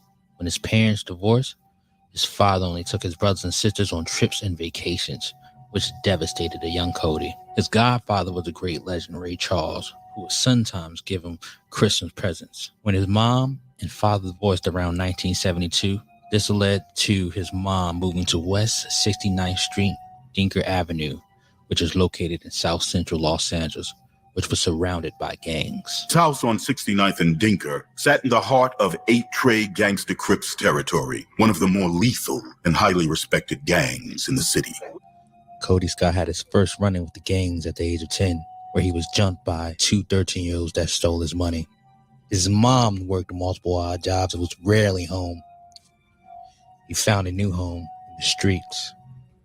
He started to hang with Crip founder Stanley Williams, a.k.a. Tukey, who was a legend in the streets. One of the leaders over at Mona Park, and he upset Tukey, and Tukey grabbed him in the mouth and lifted him off the ground, one hand, and explained to him, I am the undisputed leader of the Crips. Tukey and other gang members would do drugs such as PCP and lift weights around young Cody. In 1975, 11-year-old Cody Scott was jumped in the 8-Tray Gangsta Crips, also known as ETGC. His initiation for the gang was to kill another rival gang, which was 15 Brims, which was a blood set. Cody and other people from the 8-Trays stole a car, retrieved more gang members going through the rival hood. They were armed with revolvers and shotguns, and Cody had a 12-gauge shotgun and was instructed to use all of his ammo. When they got to the destination, they opened fire. Cody killed another kid around his age. This changed his life forever. The killing excited him, and he knew he could do it again. Cody was getting into more violence. 13-year-old Cody and another 8-Tray Crip member named Trey Bell robbed an older black man. The man punched Cody in the face, and then Cody proceeded to stomp him out for 20 minutes. Trey Bell had to restrain Cody from hurting the man even more. The man was so severely beaten that he was in a coma, and his face was permanently disfigured. When the police arrived at the crime scene, they said only a monster would do such a heinous crime. Other fellow 8-Tray Crips overheard and relayed the message to Cody about what the police said. And at this point, the 8-Tray Crips started to call Cody by the moniker Monster. On February 14, 1979, even as his reputation grew, so did the scrutiny of law enforcement. Cody's reign of terror was abruptly interrupted when he found himself behind bars, charged with assault and grand theft auto, and he had to serve 9 months at Camp Munez in Lake Hugh, California. While incarcerated, tension simmered on the streets between the 8-Tray Gangsta Crips and the Rollin' 60 Crips. Upon his release, Cody found himself deeply entrenched in the conflict against the Rolling 60s, unleashing terror upon their ranks. However, fate took a dark turn in the cusp of New Year's Eve in 1980. 3 women seemingly betrayed Cody, luring him into a trap at an unsuspecting location. There, in a cruel twist of fate, members of the Rolling 60s Crip unleashed a hail of bullets upon him at point-blank range, and he was shot 5 times.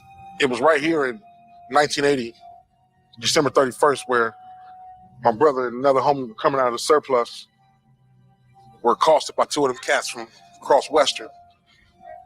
Shot my brother 5 times right here. If you work with vocals, let me show you how to save tons of time and still get professional results. It's called Xvox. It's like having 10 plugins all in one. Check this out. Everything right, my love, my life. You. As Cody strode towards the entrance of the surplus store, 3 members of a rival gang, the Rolling 60s, approached and fired shots, hitting his stomach, back, and limbs from point-blank range. Cody was riddled with bullets and was rushed to the hospital.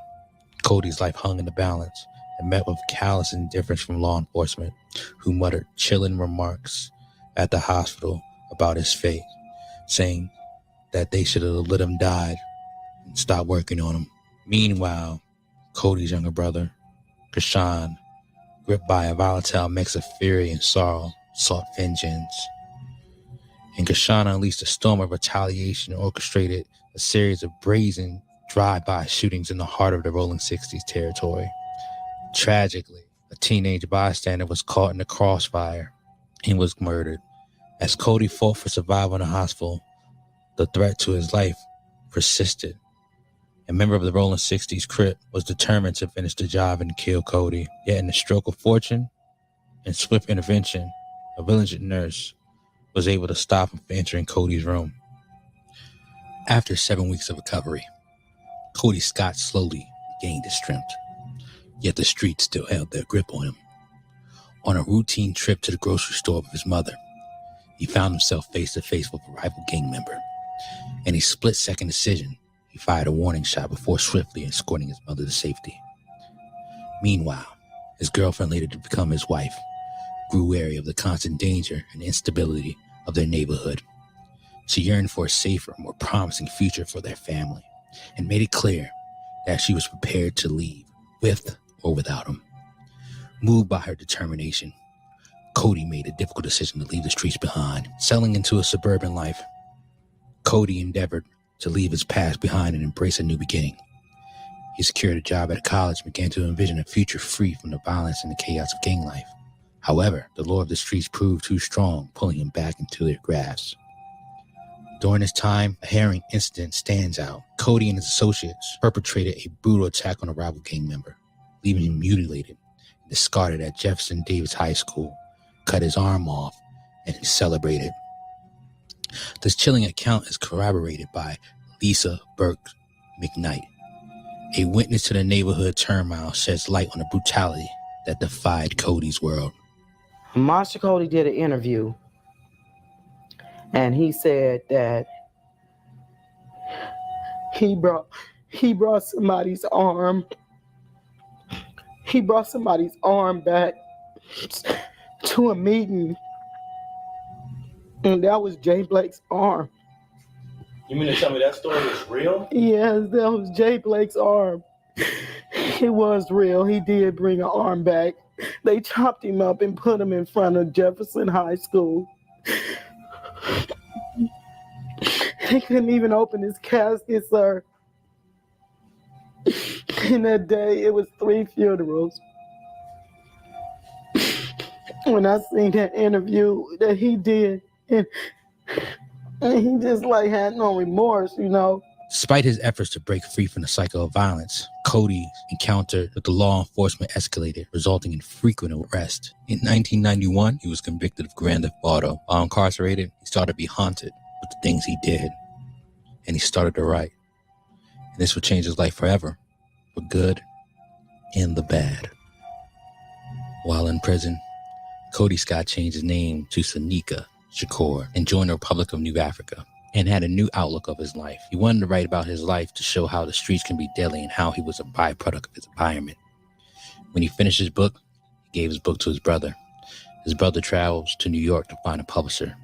The book was so intriguing that it was a bidding war on who would publish it. The book came out May 1993 and was a national bestseller. It gave him critical acclaim from extensive news publications like New York Times. Los Angeles Times called him a walking, stalking, incarcerated end product of America's assault on the black psyche. The New York Times praised the book as a raw and frightening portrait of gang life. Now he subdued the literary world with a memoir that some have compared to the autobiography of Malcolm X and Eldridge Cleaver's Soul on Ice. He is handsome, bright, and articulate, but he won't be making the rounds of the talk shows or book parties. Back up. I'm on the door. Face the wall over here. He is presently occupied at the Pelican Bay State Prison, the Devil's Island of the California penal system, where he's serving a 7-year sentence for robbery and assault, indisposed to all but carefully screened guests. There's also rumored that movie studios wanted to turn his book into a movie. Even celebrities such as Tupac were big fans and spoke with Seneca. Seneca, what's up? You got two player. Hey, I got the message you was trying to send, but they had me on a Hannibal Lecter trip. Yeah, I was wondering what happened because they do that to me too when I was up in there. Yeah, I heard. The book was also made him a street legend. He was released from prison in 1995. And when he first came out, he tried to convince other gangbangs to revert their ways to something more positive and also teach them about African-American culture and history. Everything seemed to go his way, but he also knew that some people would try to torment him due to the book and to see if he was gangster or not. And also from the victims' families. Despite all the success, he reverted to the streets over the years. He was going in and out of prison and also started to do heavy drugs. On June 6, 2021, Seneca was found dead in a homeless encampment in Oceanside, California. The cause of death was a stroke. He was 57 years old when he passed away. To this day, this book is still read around the world and gives an understanding of street life and gangbanging. I hope you enjoyed this doc. Please make sure you click the notification button and like button and subscribe. Stay blessed and peace.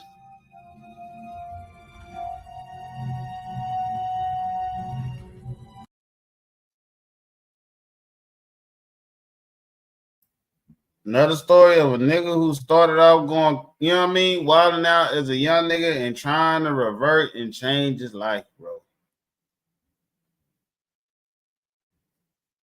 Yeah, that was crazy. Same story. Yep, it always end the same. Start out the same and it end the same. It's a cycle, man. For some reason, it's a cycle, bro. You're right. They're just kind of like with us. We all started out on some shit, and then we all trying to, do different shit. It's a cycle. Yeah, we're gonna get better though. It's gonna start sticking. The youngsters coming up starting off on the same shit. When they get our age, they're gonna get it right. All I'm trying to do is tell them right now, give them a little insight. Yeah. You tell them, hold on, just live long enough, youngster. Yeah. Change gonna come. Nah, for real, just live long enough, my nigga. You know what I'm saying? Change gonna come, my nigga. You know what I mean? Shit. Making mistakes as a youngster, my nigga, don't define who you is for the rest of your life, bro.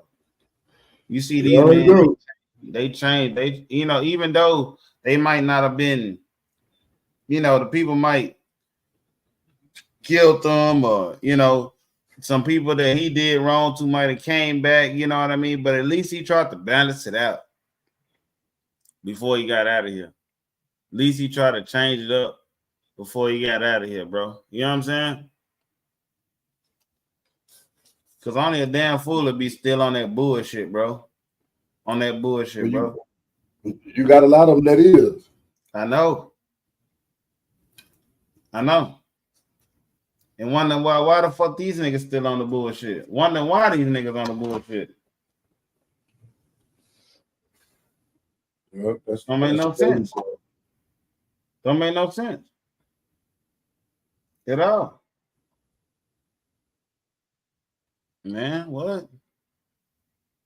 That's all the videos we got right there. We got that Mexican video. I think we should say that to another time. Let me see. We done dropped enough gems. That you know that cartel shit. That you know. That's a different feeling at the moment than what we done already shown. You know what I'm saying? Yeah. You got the book? Yeah, I got the book. You want to read? You feel like reading today? Yeah, I'll read it. I ain't tripping.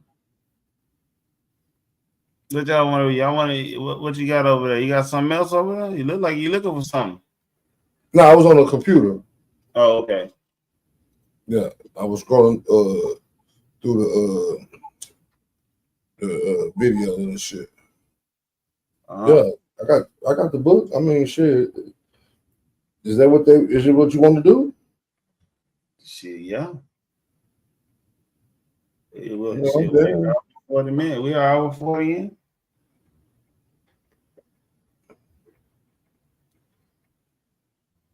Salute Kurt Dog. 1,000 Kurt Dogs. Talk that shit, man. Real nigga shit.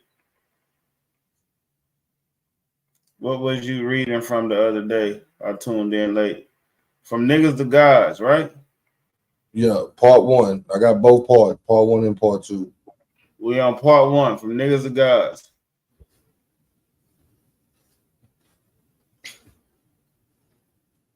So you want me to do that one again? Yeah, we can do that.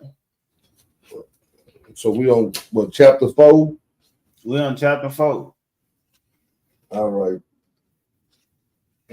We on chapter 4. This is called I Have a Dream.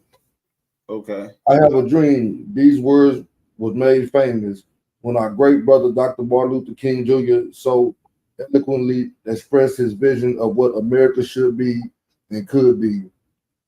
This courageous black man captured the attention of the entire nation as he stood up before thousands in Washington, D.C., delivering his most famous speech, I Have a Dream.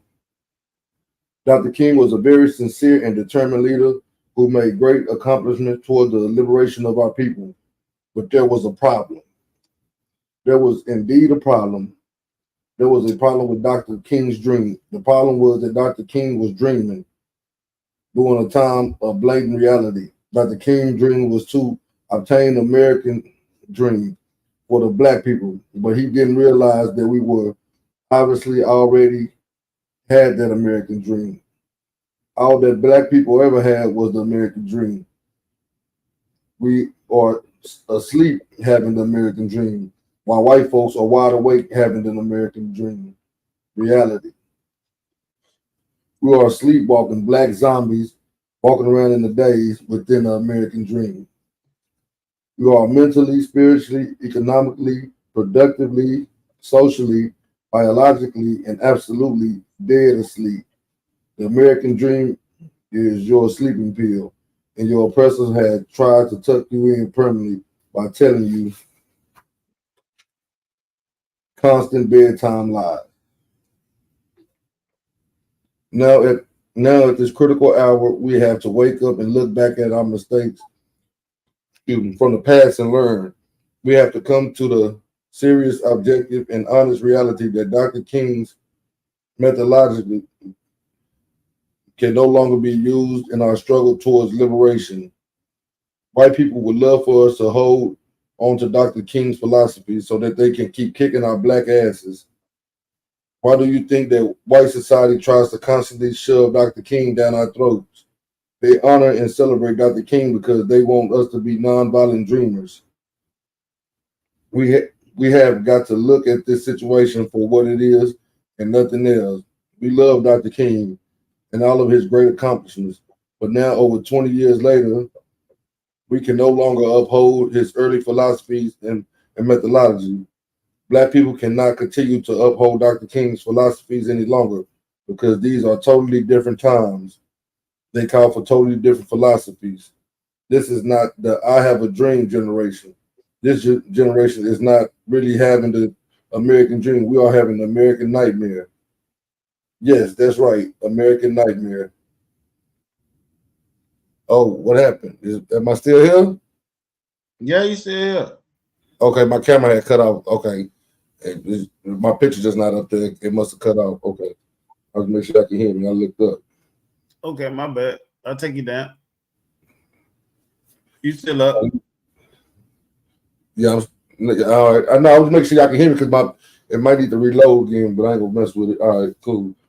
Yeah. We good. You know what I was saying? Absolute truth, because you were not dreaming when you saw your youngest black brother die instantaneously after an overdose of crack cocaine. You were not dreaming when you felt that cold black barrel of a loaded pistol placed at your temple of your black head as you gave up all your money, your jacket and shoes. You were not dreaming when you were running and ducking for cover from a flurry of bullets fired into a crowd of black people just for the hell of it. You were not dreaming when your black father walked out of the house 20 years ago and never came back, leaving your black mother all alone with 6 black mouths to feed. You were not dreaming when you heard about the little 4-year-old black girl who was killed while playing outside on the sidewalk because she was caught between the crossfire of a drug war. You were not dreaming when you came home and found your 13-year-old black sister collapsed on the bathroom floor after she tried to commit suicide because her track coach in school raped her and got her pregnant. You were not dreaming when you frantically and recklessly drove to the hospital trying to save your black best friend who lay in your back seat bleeding from a gunshot wound to the neck after an argument at a party, but he was pronounced dead on arrival. You were not dreaming when your black self was 10 years old watching your oldest brother's naked black body convulsing in the middle of the street until he died from a heart attack while using PCP. You were not dreaming when your black mother looked you straight in your black eyes and told you that she wished that she had aborted your black ass when you was born because it's too much hell trying to feed and clothe you all by her black self. These situations of real black life have nothing to do with American dream. This has been and continues to be an American nightmare for millions of sleeping black people lost in the wilderness of a strange land among strange people. This is us. Toward the end of life, Dr. King began to wake up into the cold and harsh realities of the world. Upon his awakening, he became a threat to the powers that be because of his great influence over his people. The powers that be feared that he might stop preaching, we shall overcome, and start preaching revolution. Their fears caused them to murder Dr. King in his prime. Now, if we begin to wake up also, I wonder what actions will be taken against us. Our American dream of the past has turned into our American nightmare of the present. As long as we are just asleep having a dream, we wanted to remain asleep to avoid the reality of open eyes. But now that our dream has turned into a nightmare, we no longer want to remain asleep. We would now do anything to wake up and escape the constant nightmare. No sane or even insane person wants to remain asleep during a nightmare because the only way to escape the horrors of the nightmare is to awaken and open your eyes. So wake up, black man and black woman. Wake up and put an end to this constant nightmare. Open your eyes, open your ears, open your mind into a full consciousness of true reality. This is the only way to end this nightmare. We should not have been having this nightmare if we wouldn't have been trying to dream so damn much in the first place. Also, we wouldn't be trying to dream if we had not allowed ourselves to be put to sleep. We were a nation full of sleepwalking black zombies, but this is now the time of the awakening. It is very difficult to sleep peacefully in this strange house among these strange people. So awaken, arise, you mighty black nation, arise. Arise and awaken into the light of the sun and escape the slumber of the devil and his nightmare. It is all up to you. Now is the time. Bible, Genesis chapter 15, verse 12 through 15. And when the sun was going down, a deep sleep fell upon Abraham. and in honor of the great darkness fell upon him. And he said unto Abraham, assuredly, that thy seed shall be a stranger of the land that is not theirs, and shall serve them, and they shall afflict them 400 years. And also that nation whom they shall serve will I judge, and afterwards shall they come out of their great substance. And thou shalt go into thy fathers in peace. Thou shalt be buried in a good old age. That was that chapter. Good shit. Good shit. You want me to go to the next one or what? Yeah, go to the next one. Keep going. Chapter 4. This is chapter 5. It's called If the Black Woman is a Bitch, That Makes You a Son of a Bitch. If the black woman is nothing but a bitch, that directly makes you a son of a bitch. Have you ever thought about that, my brother? The black woman is not someone who you can just carelessly disrespect, dishonor, or dishearten. She is not to be dissed in any way. Have you lost your natural black mind? Obviously, the answer is absolutely yes. We have lost our natural black mind along our natural black eyes, black ears, black spirit, and our black common sense. We are at a critical time in history, but you fail to realize the fact because you have lost a sense of perception. Something is wrong with you. Something is wrong with your thinking and your vision. So since you are restrained by those handicaps, you don't think straight and you don't see straight. So therefore, don't act straight, and your ignorance shows. You manifest in forms of a complete fool. Let's look at this thing. Since when did black women become these bitches and hoes that you are trying to make them out to be?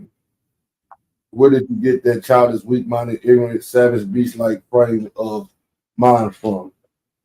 Male chauvinist is not our historical problem.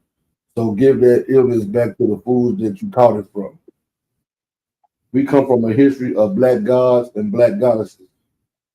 Not black gods, not black bitches. Where in the hell did this get this crazy mindset from?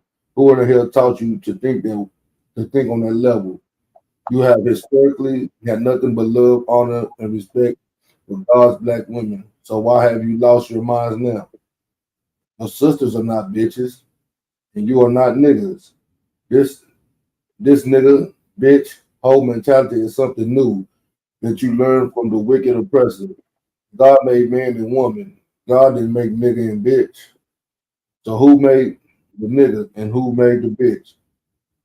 You can answer this question because you were there when the real bitch was made. To understand this, you must first examine the hell of physical slavery and its psychological effect on us. The plantation is a hellified place where hellified crimes are committed by hellified people, which left us in this hellified condition. But only we can get us the hell out of it. And you have to come out of this hellified nigga bitch hoe mentality that was given to you by hell in the person of the wicked oppressor. That mentality is not yours. We have been divided and conquered, divided from the black woman and conquered by the white man. Look at the conditions of physical slavery. You were slave all day from sunup to sundown. At that, you may get a chance to go to your slave shack and eat some grits and some pork leftovers. You may even be fortunate enough to eat food with your wife or your family. This is the only peaceful time of your day. But wait, all of a sudden the slave master busts into your slave shack. Here comes Billy Bob, Lil Joey, and Jim Jack. Breaking down the door, if there was a door. They knock the pork and grits off the table, push you aside, and grab your wife. All three of these lust-filled, dirty, sweaty beasts throw your wife on the floor and begin savagely raping her right in front of your face. These savage bastards are violently raping your wife, and you don't do a damn thing about it because you know that you will be killed. They will do this to your wife every night, right in front of your face. These beasts will rape your mother or your sister of their womanhood and break you of your manhood by making you watch this devilish act while you sit there helplessly. They threatened your black women like pieces of meat. They treated your black women like pieces of meat. They treated your black women like a live-in prostitutes. They treated your black women like no good, worthless hoes. And right along with it, all that, they made you, a black man, into a little worthless, helpless bitches yourself. They may have treated the black woman like a worthless bitch, but they made you into the worthless, lifeless, helpless, punkified bitch. Yes, this is the truth. I know the truth hurts, but be a man and take it. I am talking about me too. This is us. We have to be a man enough to correct our faults. So who is the bitch now? It looks like you are the bitch now. That is right. You are the bitch. And how does it feel to be a bitch? You sat there night after night watching these animals savagely rape your wife and molest your sister and daughters while you did nothing to help them. You are a bitch. You are the real bitch. You have been a bitch. You have been bitched by the slave master. Yes, this is us, brother. You got bitched so much that you just went crazy and started trying to bitch the black woman yourself.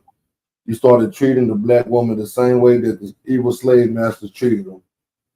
Treated your wives, daughters, and sisters during slavery. You went crazy, brother. You allowed us to be divided and conquered. You allowed us to be divided and conquered. And bitch too. You now disrespect black women in the same way that the slave master taught you to disrespect them. You would talk about their example. You would bitch so much that you learned the art of bitching. Now here you are still trying to bitch the black woman the way that your bitch ass was bitch. Bitch. It's like crazy shit. Yeah. All of that. You treat your woman like a prostitute and hookers. You treat them like sexual objects to fulfill your devilish, evil, lustful, nasty, disgraceful, wicked, savage, disgusting, perverted, lower desires. Where in the hell did you learn that from? Who taught you that evil? What is the origin of that mentality that you now have? You learned this thought pattern from the evil slave master that bitched you. You now try to call the black woman a bitch, but you were the little bitch. When she needed your weak, punctified bitch ass, how dare you open your mouth to disrespect the black woman after all that we have been through? We would have been, where would we be without the black woman? She has been the backbone to get us through this hellified, devil damn situation. She could not depend on your bitch ass. When she was impregnated by you, your bitch ass could not handle it, so you left her alone. When she needed help paying bills, your bitch ass was not there for her. When she needed help raising your kids, your bitch ass was not there for her. When she needed your protection living in the ghetto, your bitch ass was not there for her. Where have you been, black man? Where have you been? Where are you, black man? You don't know. You probably don't know where your own bitch ass daddy is, do you? Where is the black man? Where have you been? It's a little longer chapter. Two more. Black man, you probably been standing in the corner holding your crotch in one hand and a malt liquor bottle in the other hand, talking about how many bitches you got.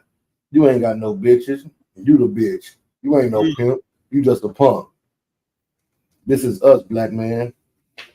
Now, after reading this truth, you should not ever allow yourself to even think or disrespect your black queen ever again. You should never treat her like a bitch again. It does not feel good to be treated like a bitch.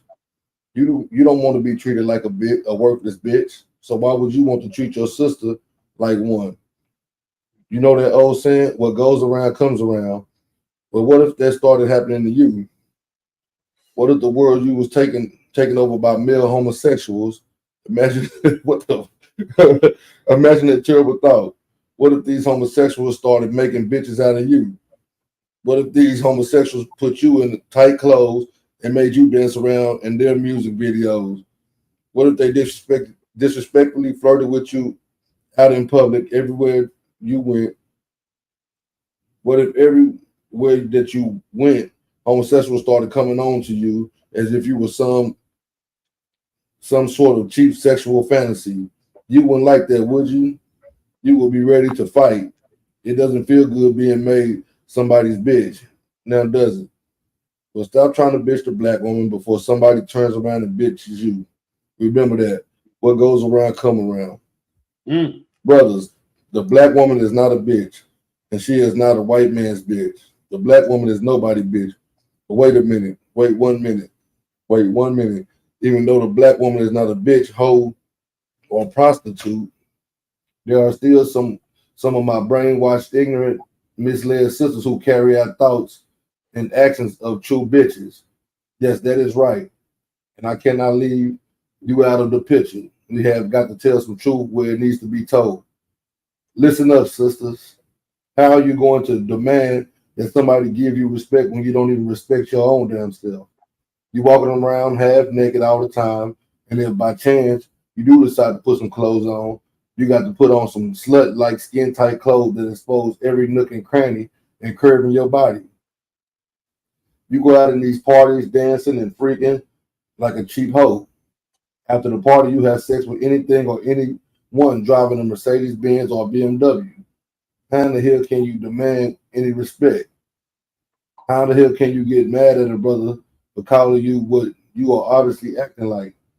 If you don't want to be called a bitch, hoe, or slut, then stop acting like a bitch, hoe, or slut. Now, at the same time, this does not give any brother any excuse to call you a bitch, a hoe, or slut, because they should just try to help you out of your sad condition instead of taking advantage of your pitiful, disgraceful, moralist mentality, deceased ignorance of self. Respect yourself, black women, and others will respect you no matter how ignorant they may be themselves. But do not expect respect when you don't even respect yourself. Brothers, the next time you see a woman in tight prostitute clothing, you should walk over to her and offer her some money so she will know that she looks, so she'll know what she looks like. Maybe she'll start dressing like a prostitute if she start getting paid for being one. The black woman is not to be disrespected by anyone, not even herself. The black woman is very important link. Very important link to the. Yeah, I'm still here. Very important link to the salvation for all of us. So honor her. Without her, there would be no you. You are not a son of a bitch. You are the son of a goddess and queen. You are much more than what you think you are, and she is much more than what you think she is. Study up on the black woman. Once you truly understand who the black woman is, you will be surprised and ashamed of yourself at the same time. Do away with your foolishness. Respect yourself and respect your origin. Because if the black woman is a bitch, that makes you a son of a bitch. That's the end of the chapter. Okay. I think that was a good sermon. Yeah. Yeah. That was yeah. Yeah. Oh shit. He took himself out of here. Where you go? Where you go? He took himself out of here, man. God damn. That was a hellified chapter, man. Hellified. That was chapter 4 we read, right?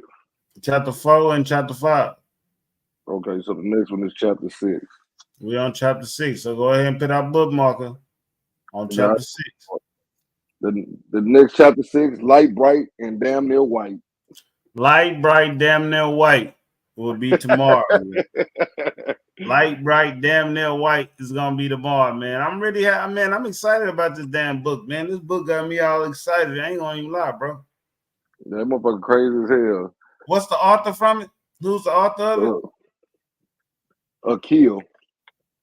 Akil? Yeah. AKIL. AK. What it look like. Okay. Niggas are God. Okay. Okay. You ain't did nothing. What's the name of From Niggas to Gods? From Niggas to Gods. From Niggas to Gods, Juanito. And it's two.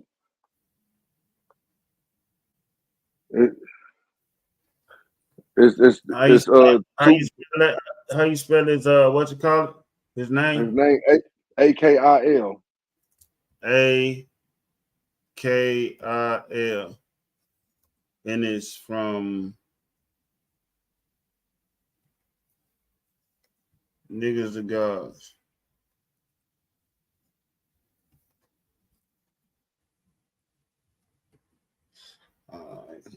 AKIL from Niggas to Gods. All right. Yeah, that was a good one, bro. Yeah, hell yeah. Hell yeah. We rocking with this one, man. I don't know how much longer we got. How much longer we got on that book? But we on chapter 6. We just there. We just getting to the tip of it. Yeah, we got that bit. We ain't did nothing, bro. We ain't did nothing. No, we just cracked that bit. Look, we still got all that back there to go. Oh yeah. We got some wisdom. We got some wisdom to drop on them. We got we We'll just cracked figure out that the motherfucker. episode. It's gonna be a certain episode that we're gonna end it on. What? I'm talking about on the episode. We on episode 3. Yeah. Shit, episode 4, nigga. We gonna read some more shit. Mm. I'm gonna get that next week. No bullshit. It's $20. It's $20 on Amazon. Yeah. Yeah. You gotta get both books. You gotta get part 1 and part 2. You say I'm gonna read along with y'all.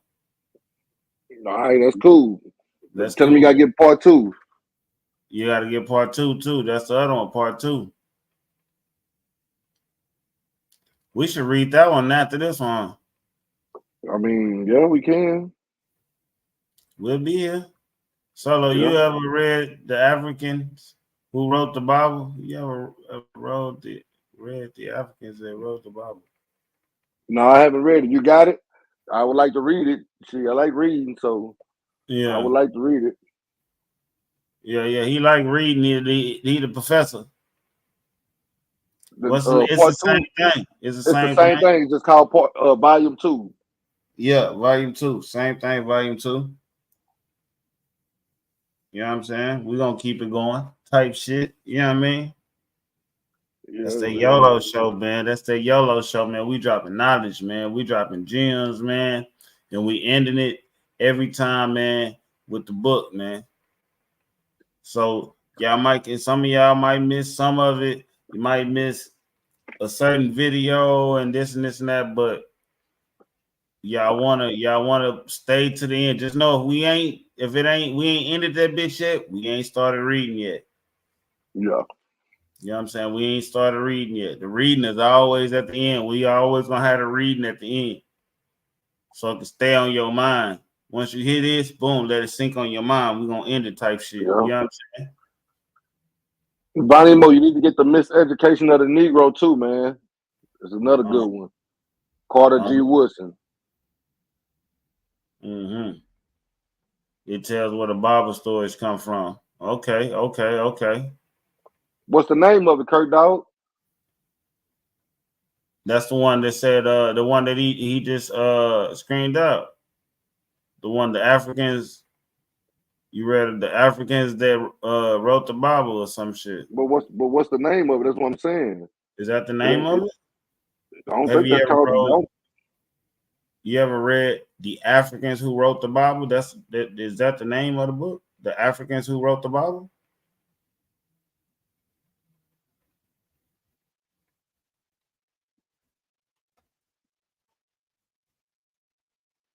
I think that might be it. I mean, say them people don't want y'all teaching. We still got to do what we can. It don't matter. You can't just, you know what I mean? Like shit. We ain't the only people on the platform giving out game. Kurt Dog, is this it?